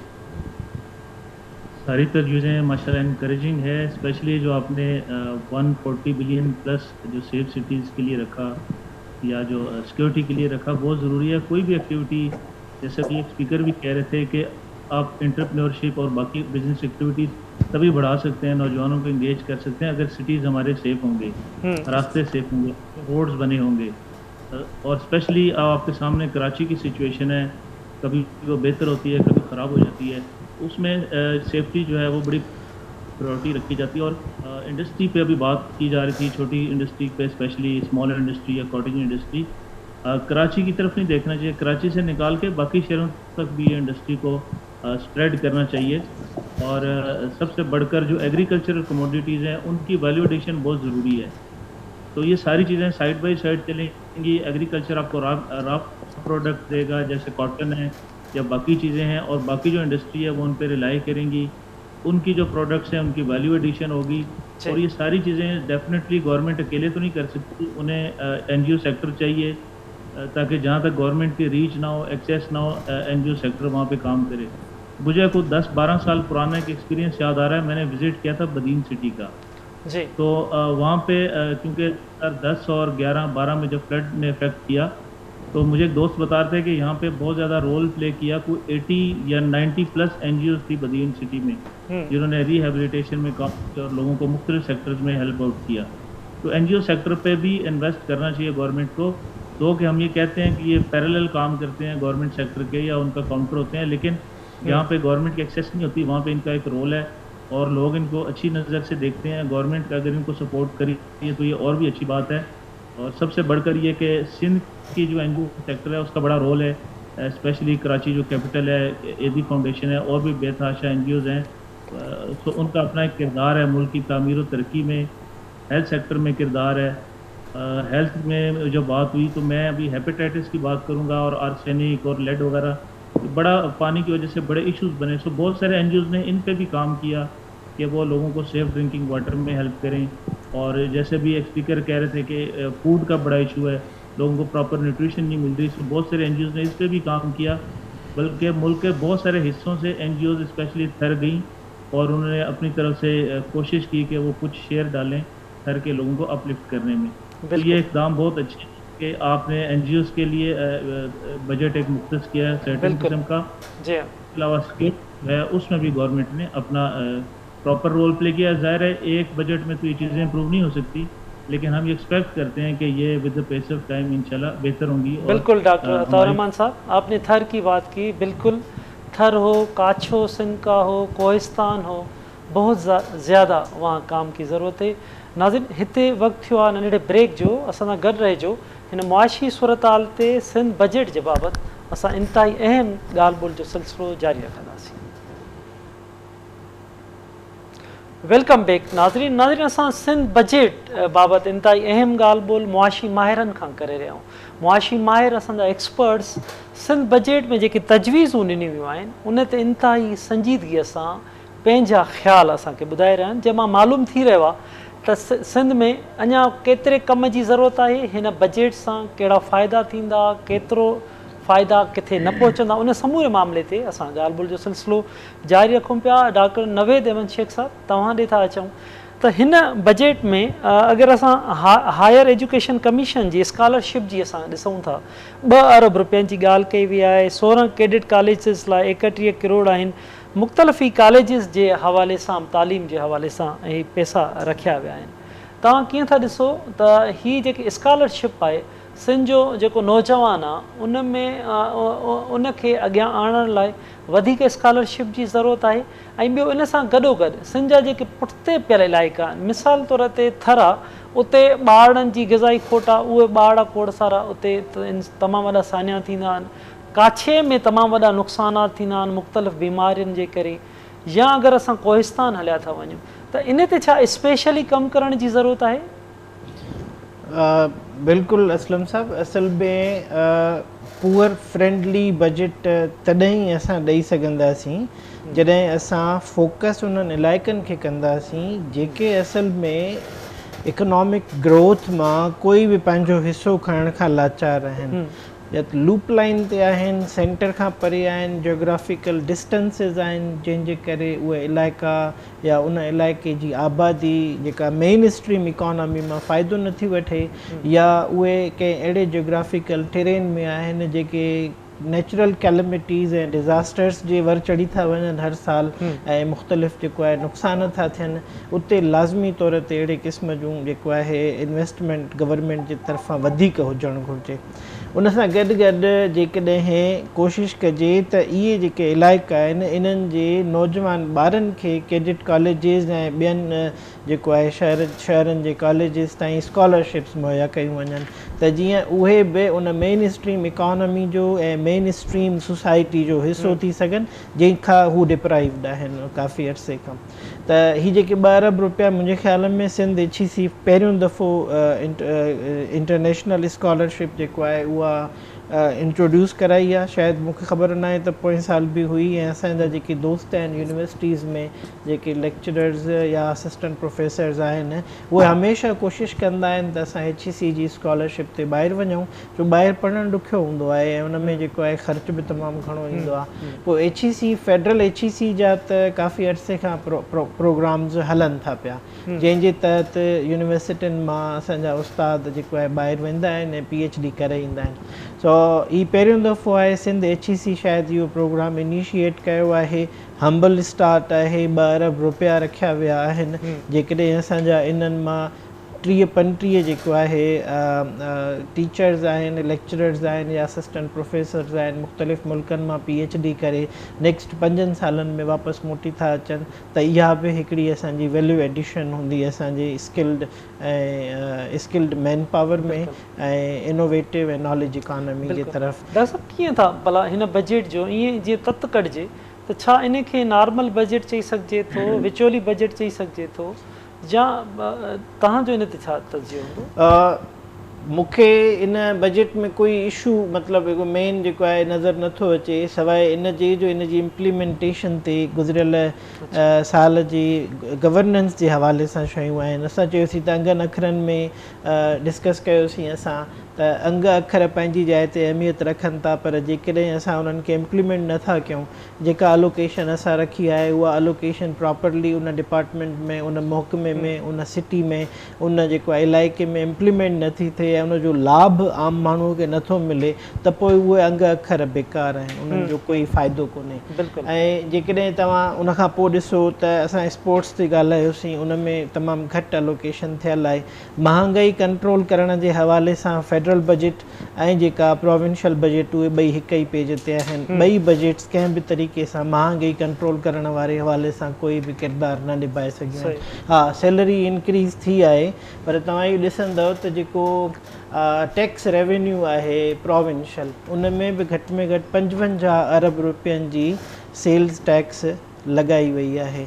मतिलबु अॻे साल में 55 अरब रुपया सिंध गवर्नमेंट सेल्स टैक्स जे मद में माण्हुनि खां ओगाड़ींदी।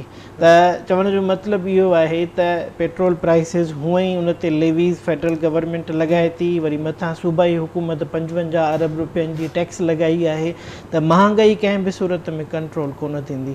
मूंखे इहो थो लॻे त गवर्नमेंट्स पोइ फेडरल हुजे या सूबाई हुजे, उहे कंहिं बि सूरत में महांगाई कंट्रोल करण जे मूड में कोन्हनि, या उन्हनि जे स्कोप खां शइ ॿाहिरि निकिरी वई आहे। डॉक्टर साहब, अगरि ॻाल्हि ॿोल जो सिलसिलो जारी रखूं था, पर तव्हांजी ॻाल्हि वांगुरु महांगाई कंट्रोल नथो थी सघे, नथी थी सघे, त पोइ मुआशिरे जी छा सूरत हाल बीहंदी अगरि ज़रिया माण्हू वटि न हुजनि ऐं तमामु रोज़गारु अहिड़ो ख़ासि न हुजे ऐं महांगाई आसमान ते पहुचे, त हिकु अनबैलेंस मामला पैदा थींदा जेके इंतिहाई ख़तरनाक आहिनि। डॉक्टर रहीम बख़्श सुमरो साहब, पाण गुड गवर्नेंस ते ॻाल्हि ॿोल कयूं, एग्रीकल्चर सेक्टर ते ॻाल्हि ॿोल कयूं, तव्हां इन ॿिनि शयुनि खे कीअं था ॾिसो? जी, असल में हिन वक़्तु जेका एग्रीकल्चर लाइ जेको टोटल 11.858 बिलियन जेके रखिया विया आहिनि, जेके मां सम्झां थो त इहो अमाउंट जेको आहे हिन खां वधणु घुरिजे हा, छो जो जेको एग्रीकल्चर आहे उहो कंहिं बि इकॉनमी जो बुनियादु आहे। जेकॾहिं तव्हां एग्रीकल्चर जेको आहे तव्हां बर्बादु हूंदो, ज़ाहिर आहे तव्हां कॾहिं तरक़ी कोन था करे सघो। तव्हांजी SME जे हवाले खां ॻाल्हि थी वई, SMEs में बि तमामु घणी शयूं जेके आहिनि सो एग्रीकल्चर में वञनि, लेकिन एग्रीकल्चर जी ॻाल्हि कोन, एग्रीकल्चर में खोड़ सारा कापोर्ट अचनि था, ज़री ज़मीन आहे, तव्हांजी फॉरेस्ट्री आहे, तव्हांजी जेको आहे पोल्ट्री आहे, तव्हांजी खोड़ सारा इहे सभु इन एग्रीकल्चर में अची था वञे, फिशरीज़ में बि इन में बि अची वञे। त हाणे तव्हां ॾिसो त SMEs जेको आहे जेके तव्हां तरक़ी या लार्ज मैन्युफैक्चरिंग सेक्टर जेको आहे उहो तक़रीबन जीअं 23% जेको आहे उन में कमी आई आहे असांजी LSM में। इहे सभु सेक्टर जेके आहिनि इहे सभु डिपेंड कनि था तव्हांजी एग्रीकल्चर। जेतिरो एग्रीकल्चर तव्हांजो वधीक बहितर हूंदो ओतिरो वधीक तव्हां तरक़ी करे सघंदो। इन हवाले खां ॾिसो त नीदरलैंड आहे ऐं ऑस्ट्रेलिया आहे। हाणे इहे ॿ नीदरलैंड नंढिड़ो मुल्क आहे, मुल्क प्रोडक्शन ऐं उन सां रिलेटेड जेके शयूं आहिनि पूरी दुनिया में इहो जेको आहे मशहूरु आहे। या असां इंडोनेशिया आहे, मलेशिया खां असां पाम ऑयल घुरायूं था, असां कीनिया खां असां जेको चांहि घुरायूं था। हाणे चांहि दुनिया में वॾो जेको मुल्क आहे उहो जेको चांहि कंज़्यूमर उहो पाकिस्तान इम्पोर्टर आहे चांहि जो। त हाणे इहे शयूं असां मुल्क में पाण में बि करे सघूं था। त ज़रूरत इन शइ जी आहे त असां एग्रीकल्चर ते फोकस कयूं, छो जो असांजो तमामु वॾो जेको अंग आहे लेबर जो उहो एग्रीकल्चर सां वाबस्ता आहे। हाणे जेके असां वटि इन में हिकिड़ो वॾो मसइलो ज़मीन जेको आहे जागीरदारी जेके असांजी लैंड फॉर्म्स आणियूं, या मिसाल ईअं कयूं त कंहिं बि हिकु हारी खे 10 एकड़ ॾेई छॾियो हुनखे, त इन सां छा थींदो जेके खोड़ सारा हारी बेज़मीन आहिनि उनखे पाण ज़मीन मिली वेंदी ऐं उहो इन हवाले खां। ॿियो उन हवाले खां जेके एग्रीकल्चर इनपुट आहे, एग्रीकल्चर मशीनरी आहे, उहा असांखे फ्री ऑफ कॉस्ट उनखे पैदा कयूं या उनखे सब्सिडी ॾियूं। त इहे सभु शयूं जेके असांखे एग्रीकल्चर जे सेक्टर खे वधाए सघनि था। इन हवाले खां जेको लोकल गवर्नमेंट में जी ॻाल्हि कंदुमि, तक़रीबन लोकल गवर्नमेंट जे लाइ 111 बिलियन रखिया विया आहिनि। हाणे लोकल गवर्नमेंट जेको आहे उहो तव्हांजो गवर्नेंस जो पूरो सिस्टम आहे जेको आहे, त जंहिंसां जेके पूरे जेके 32 शायदि जेके ज़िला आहिनि पूरी सिंध में, त उते मुख़्तलिफ़ लोकल गवर्नमेंट्स आहिनि। हाणे इहो जेको पैसो ओॾे बि इहो ख़र्च कीअं थींदो जेसिताईं तव्हांजा इदारा मज़बूत न आहिनि। डॉक्टर नवीद साहब ने हिकिड़ी ॻाल्हि की त केतिरो वॾो बजट जेको आहे उहो असांजो लेफ्ट थी थो वञे। लेफ्ट इन करे चए थो असां वटि गुड गवर्नेंस न आहे, असांजे इदारे में ठीकु ठाक क़िस्म जी करप्शन आहे, नाअहली आहे, अकरबा परवरी आहे, जंहिंजे करे असांजा इदारा जेके आहिनि इहे कमु कोन था करे सघनि। यानी जिते इदारो असांजो सरकारी इदारो फेल थिए थो, यानी गवर्नमेंट ऑर्गेनाइजेशन फेल थिए थी, त उते NGO वारा अची था वञनि। त इन करे असां इन इदारनि खे मज़बूत कयूं, इन इदारनि में हिकिड़े एफिशिएंसी ऐं इफेक्टिवनेस आणियूं और उनखे जेको असां बजट ॾियूं। मिसाल हाणे तव्हां 20% जेका पघार वधी, 30% पघार वधी, हालांकि इन्फ्लेशन तव्हां 40% आहे। छा इन में जेके सरकारी मुलाज़िम आहिनि इन जी पघार त वधी त कोन्हे एक्चुअली, त छा इहे छा कंदा असल में? त ॿियो तरीक़ो तव्हांखे ख़बर आहे असांजे सरकारी इदारे में छा थी रहियो आहे, त इहे सरकारी इदारा मिलाए करे हिकिड़ो जेको आहे गवर्नेंस अची वेंदी आहे। जेसि ताईं तव्हां गवर्नेंस ठीकु न कंदव प्रोविंशियल लेवल ते ऐं फेडरल लेवल ते, तेसिताईं असां जेके बि असां बहस कयो आहे, जेका बि असां सलाहूं ॾिनियूं आहिनि, इन जो को बि जेको आहे का बि अहमियत कोन्हे। छो जो इहे सभु तॾहिं थींदो जॾहिं तव्हांजी गुड गवर्नेंस ईंदी। घर जो वॾो जेकॾहिं ज़िम्मेदार हूंदो, सही अकुलमंद हूंदो ऐं विजनरी हूंदो, त उहो घर उहो तरक़ी कंदो आहे। त इन तरीक़े सां असां जेके इदारा जेतिरा मज़बूत हूंदा ऐं इन में ह्यूमन रिसोर्स बहितर हूंदो ऐं फाइनेंशियल रिसोर्स उनखे मिलंदा जेतिरा उनखे ज़रूरत आहे, त तव्हां यकीन ॾिसो त इहे इदारा कीअं तरक़ी कनि था। हाणे ॻाल्हि हली एजुकेशन जे हवाले खां, यूनिवर्सिटीज़ जे हवाले खां, त 2 बिलियन रुपीस में रखिया आहिनि। बहितर ॾाढो सुठो क़दम आहे सिंध गवर्नमेंट जो, त जेका यूनिवर्सिटीज़ खे ॾींदा स्कॉलरशिप जे लाइ। पर बहरहाल इहो आहे त इन खां अञा वधीक ॼण घुरिजे सभिनी इदारनि खे, त जीअं इदारा मज़बूत थियनि, त इहे उन खां पोइ गुड गवर्नेंस खे इंश्योर कयो, त ॾिसो तव्हां सां सभु मसइला हल थी वेंदा। जी बिल्कुलु बिल्कुलु डॉक्टर रहीम बेग सुमरो साहब, तव्हां इंतिहाई अहम ॻाल्हि ॿोल कई त मज़दूर जी ॾियाड़ी या जेके 35% पघारूं वधायूं पियूं वञनि। हिकु तरफ़ महांगाई हुजे, हिकु तरफ़ ही पघारूं जो हुजे, तो बैलेंस कीअं थी सघंदो? इंतिहाई अहम सवाल आहे। डॉक्टर अता रहमान साहब, मैं आपसे इस सवाल का जवाब लेना चाहूँगा कि सिंध के अंदर जो मज़दूर की उजरत रखी गई है 33,750 रुपये कम से कम रखी गई है, और जो 35% तनख्वाहें सरकारी मुलाजमों की सैलरीज बढ़ाई गई हैं। आपको याद होगा, आप भी यहाँ ही काम इतने अरसों से कर रहे हैं, तो मज़दूर की जो तनख्वाह थी, सैलरी थी, कम से कम उजरत 5,000 भी हुआ करती थी, 7,000, आज 33,750 रुपये पहुँच गई है। लेकिन महंगाई इतनी ज़्यादा है, क्या समझते हैं कि तनख्वाहें बढ़ने से, उजरत बढ़ने से बैलेंस हो पाएगा? एक गरीब का घराना जिसके बिजली का बिल, गैस का बिल, घर का रेंट, बच्चों की पढ़ाई वगैरह, ये सब बैलेंस हो सकेगा? बिल्कुल बड़ा वैलिड क्वेश्चन है आपका। बैलेंस तो नहीं हो सकेगा, लेकिन आप देखें अगर हम इसी बजट पे इक्तफा करें फिर तो बात समझ में आती है। लेकिन लास्ट ईयर से जो प्रैक्टिस चल रही है या उससे पहले भी कि मिनी बजट बहुत सारे आते रहे हैं बीच में, और आपकी जो पेट्रोल प्राइसेस हैं या जो डॉलर के रेट्स हैं वो स्टेबल नहीं रहे। तो जितनी भी आपकी प्रोडक्ट्स हैं, स्पेशली जो कंज्यूमेबल घरों में जो कंज्यूम हो जाती हैं, इंक्लूडिंग इलेक्ट्रिसिटी, उनके प्राइसेस भी फ्लक्चुएट करते रहते हैं। तो इससे इतना फ़र्क तो नहीं पड़ेगा, लेकिन किसी हद तक रिलीफ मिलेगा।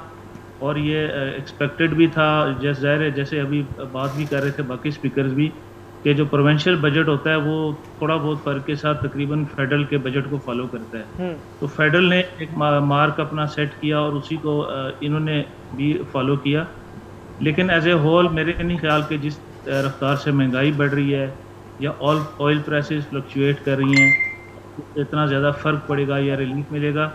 उसके लिए बेहतरीन सोल्यूशन यही है कि लोगों की इनकम को इंक्रीज़ किया जाए उनको, और लोगों की इनकम को इंक्रीज़ करने के अलावा जो हमारे पास रॉ प्रोडक्ट्स हैं, स्पेशली जो एग्रीकल्चरल कमोडिटीज़ हैं, देखें बार बार उसी पे हम लोग बात करें और करनी भी चाहिए कि जब पीक सीज़न आता है, जब हार्वेस्ट हो जाती है कोई भी क्रॉप है, चाहे आपके वो प्याज है, आलू है, मिर्च है, टमाटर है, तो उसके रेट बहुत ज़्यादा कम हो जाते हैं।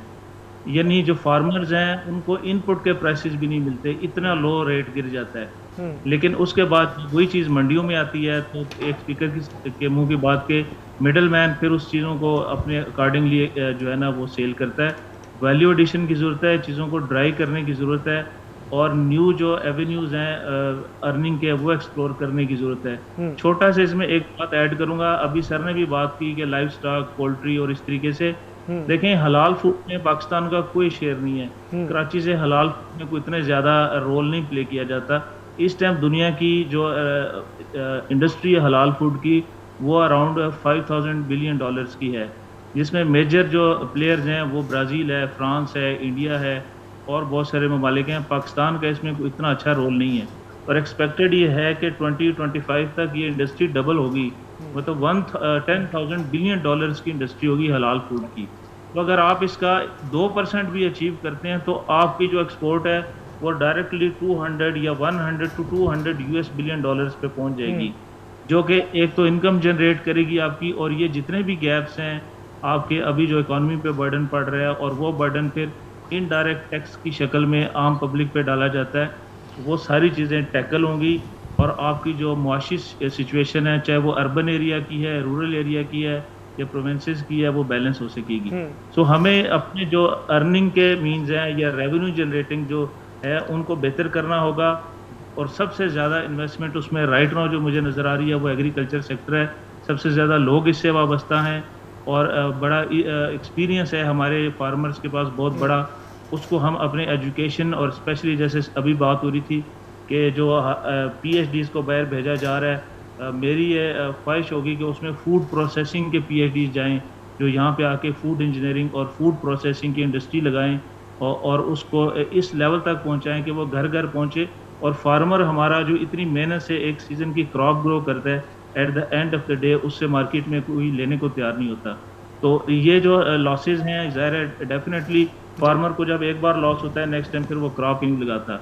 सेकेंडली, आपके पास यहाँ पे बहुत अच्छी डेट की क्रॉप होती है, खजूर जिसे कहते हैं, या बनाना या आम, मैंगो बहुत अच्छा है। देखें टेम्परेचर एक हम इसे बुरा समझते हैं, लेकिन ये एक सेंस में बहुत अच्छा भी है कि आपको ये प्रॉपर्ली क्रॉप्स देता है। सो हमें इस जो टेम्परेचर है जिसे हम एक इशू समझते हैं, उसे हमें अपने बेनिफिट में करना है।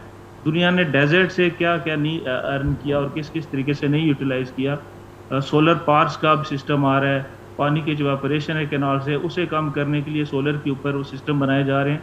तो हम क्यों नहीं अपनी इन चीज़ों को बेहतर कर रहे हैं, और ये चीज़ें जब बेहतर होंगी डेफिनेटली इसका रोल महंगाई को कम करने में पड़ेगा, और महंगाई कम होनी भी चाहिए। दुनिया के जो ममालिक हैं उनमें 2-3 प्रोडक्ट्स ऐसी हैं जो 20-20 साल से उनके वही रेट्स हैं। अगर आप US को देख लें, इवन सऊदी अरेबिया में इस तरह की चीज़ें, तो हमें भी कम से कम जो बेसिक खाने की ज़रूरत की चीज़ें हैं 1-2 करके उनके रेट स्टैटिक करने चाहिए। सब्सिडी भी उन्हीं 1-2 चीज़ों पे देनी चाहिए, ताकि आपकी फूड की रिक्वायरमेंट नेशन की पूरी हो। बाकी अगर कोई लग्जरियस लाइफ की तरफ जाता है, बेहतर ज़िंदगी की तरफ जाता है, तो फिर वो उसको एक कॉस्ट पे करनी पड़ेगी, और पे करनी भी चाहिए।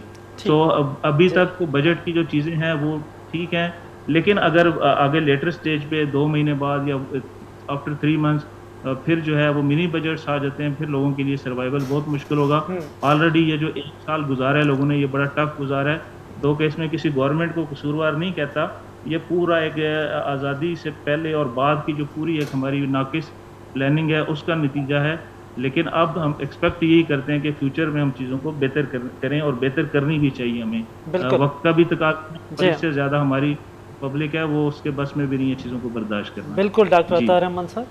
अच्छा, ज़ियाउल इस्लाम साहब, वफाकी बजट में जो पूरे मुल्क के लिए ये जो चीज़ें हैं, जैसे हम मिडिल क्लास को देखते हैं, लोअर मिडिल क्लास मार्केटों में जो पैक दूध लेती है, पैक दही है, मक्खन है, पनीर है, मछली है, मुर्गी जो बंद पैकेट में होती है, उन सब पर इन्होंने बढ़ा दिए। 18% टैक्स इनके ऊपर बढ़े, तो लाजमी है ये महंगाई और भी बढ़ेगी।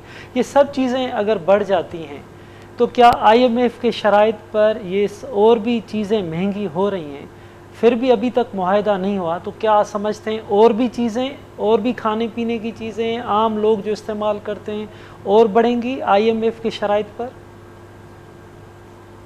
जी बिल्कुल, आप सही कह रहे हैं। असल में IMF के साथ जो शराइत, हमारा जो एक मैच इश्तराकत और गिव एंड टेक और उनकी जो डिमांड्स होती है, ये करें और वो करें, ये मेरे ख्याल में तो हमारी जो पहली हुकूमतें और मौजूदा हुकूमत है, इन्होंने खाम खा ही बनाया हुआ है। मैंने अभी थोड़ी देर पहले कहा है कि हमारे यहाँ सिर्फ इस्लाहात की ज़रूरत है। इनको अपनी नीयत दुरुस्त करनी है, अपना किबला दुरुस्त करना है, और उससे IMF से जान छूट सकती है। और ये कोई बहुत मुश्किल नहीं है, ये मुमकिन है। मैं आपको छोटी सी एक मिसाल देता हूँ। अभी हमारा ईद उल अज़हा का एक कुर्बानी का मौका आ रहा है। आप यकीन करें कि इसके ऊपर हमने रिसर्च की है। अब इस पे जानवर जिस पंजाब से या सिंध से आपकी कराची पे जाते हैं ना, इसमें होता ही है कि 60% लोग जो जानवर लेके जाते हैं वो जानवर उनके होते नहीं हैं। आपको मैं बात बताऊं, वो जानवर एक गांव का जो थोड़ा सा सहब हैसियत आदमी है, वो जानवर लेगा उस बंदे से जिसके पास ट्रक का किराया नहीं है, ठीक है, उसके पास जानवर खड़े हैं 2 से 3। अब वो पूरा, उसकी एक टीम होगी उस बंदे की, और वो पूरे 4-5 जातों से जानवर इकट्ठे, हमने इसके ऊपर वर्क किया है। हम भावलपुर गए हैं, हासिलपुर गए हैं, वहाँ पे जाके 2-3 साल हमने लगाए इसके ऊपर। वहाँ पे वो जानवर एक सहब हैसियत आदमी लेगा, उसको 10,000 रुपये एडवांस दे देगा फी जानवर, और बाकी उसको बोलेगा जब मैं सेल करके आऊँगा और उसके बाद आपको पैसे दूंगा। अब वो एक लोगों से जानवर खरीदेगा और एक टीम तैयार करेगा जो साल दे जाएगा वहाँ पे। अपनी उसकी लंबी चौड़ी कोई इन्वेस्टमेंट नहीं है, ठीक है। सिर्फ वो अपने गांव का एक मोहतबर आदमी होने की हैसियत से कि जी मेरा यहाँ पे असर रसूख है, मैं इन लोगों से जानवर लूँगा, वो 50, 60, 100, 200 जानवर इकट्ठे करके कंटेनर भर के कराची जाके बैठेगा, और फिर आपस में ये मार्केट का पूछते हैं किस शहर की मार्केट तेज है, किसकी स्लो है। जिस तरफ तेजी होती है उस शहर में ये बढ़ते हैं। अब वो जानवर जिसकी कॉस्ट होनी चाहिए थी, अगर वो बंदा खुद आगे सेल करता है, जिसको बेचारे को वो जानवर 1,10,000 से 20,000 में मिलेगा, वो बंदा जो लेके आ गया है वो 1,20,000 उसको देगा, और आगे जाके वो खाम खा प्रॉफिट जो है जानवर के पीछे 50, 60, 70,000 रुपये सारे खर्चे निकाल के, तो महंगाई इस तरह होती है। तो ये मिडिल मैन जो है, ये इस्लाहात है। हमने एक प्रपोजल दिया पिछली हुकूमत को कि अगर आप सिर्फ इसको इस्लामाबाद के अंदर या लाहौर के अंदर या सारे शहरों में जो बड़े शहर है वहाँ पे इसको एक वेल ऑर्गेनाइज करते हैं कुर्बानी के इवेंट को, तो आपको खाम खा सिर्फ ज़्यादा नहीं तो 6, 7, 8 अरब जो है सिर्फ पहली दफ़ा, ठीक है, इस इवेंट को सर्विसेज प्रोवाइड करने से हासिल हो जाता है। तो ये इस्लाहात है। जिस भी महंगाई, दूध की बात की, आपने फूड की बात की, मछली की बात की, मुर्गी की बात की, इसके अंदर दरमियान में ये जो है 2, 3, 4 मरहले हैं, इनको ख़त्म करना है, इसमें इस्लाह लेके आनी है।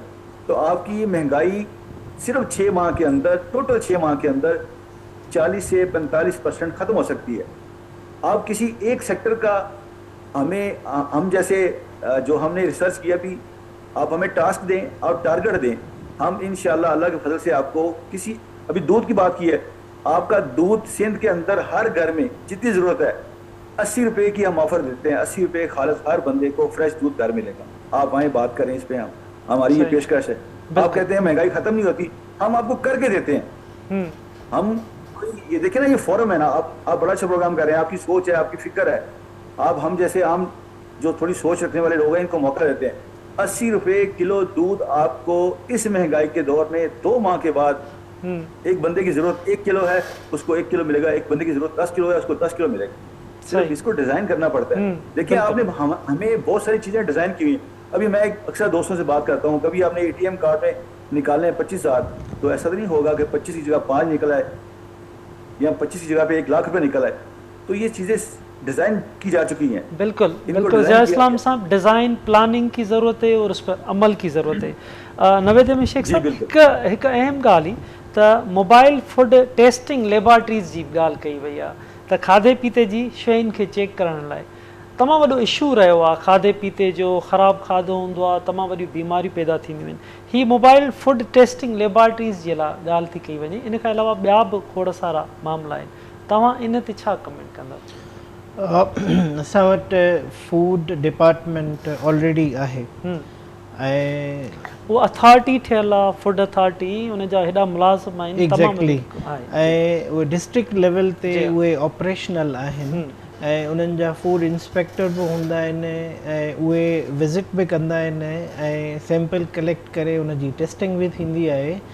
त जेकॾहिं असांखे इन खे इम्प्रूव करिणो आहे त फूड डिपार्टमेंट खे एक्टिवेट कजे या उन जे मथां वरी हिकिड़ो ॿियो लेयर पैदा कजे त वधाए सघे। चेक करण वञनि जिथे त उहा रिपोर्ट बि सही ॾियनि त उहो खाधो पीतो ख़राबु आहे।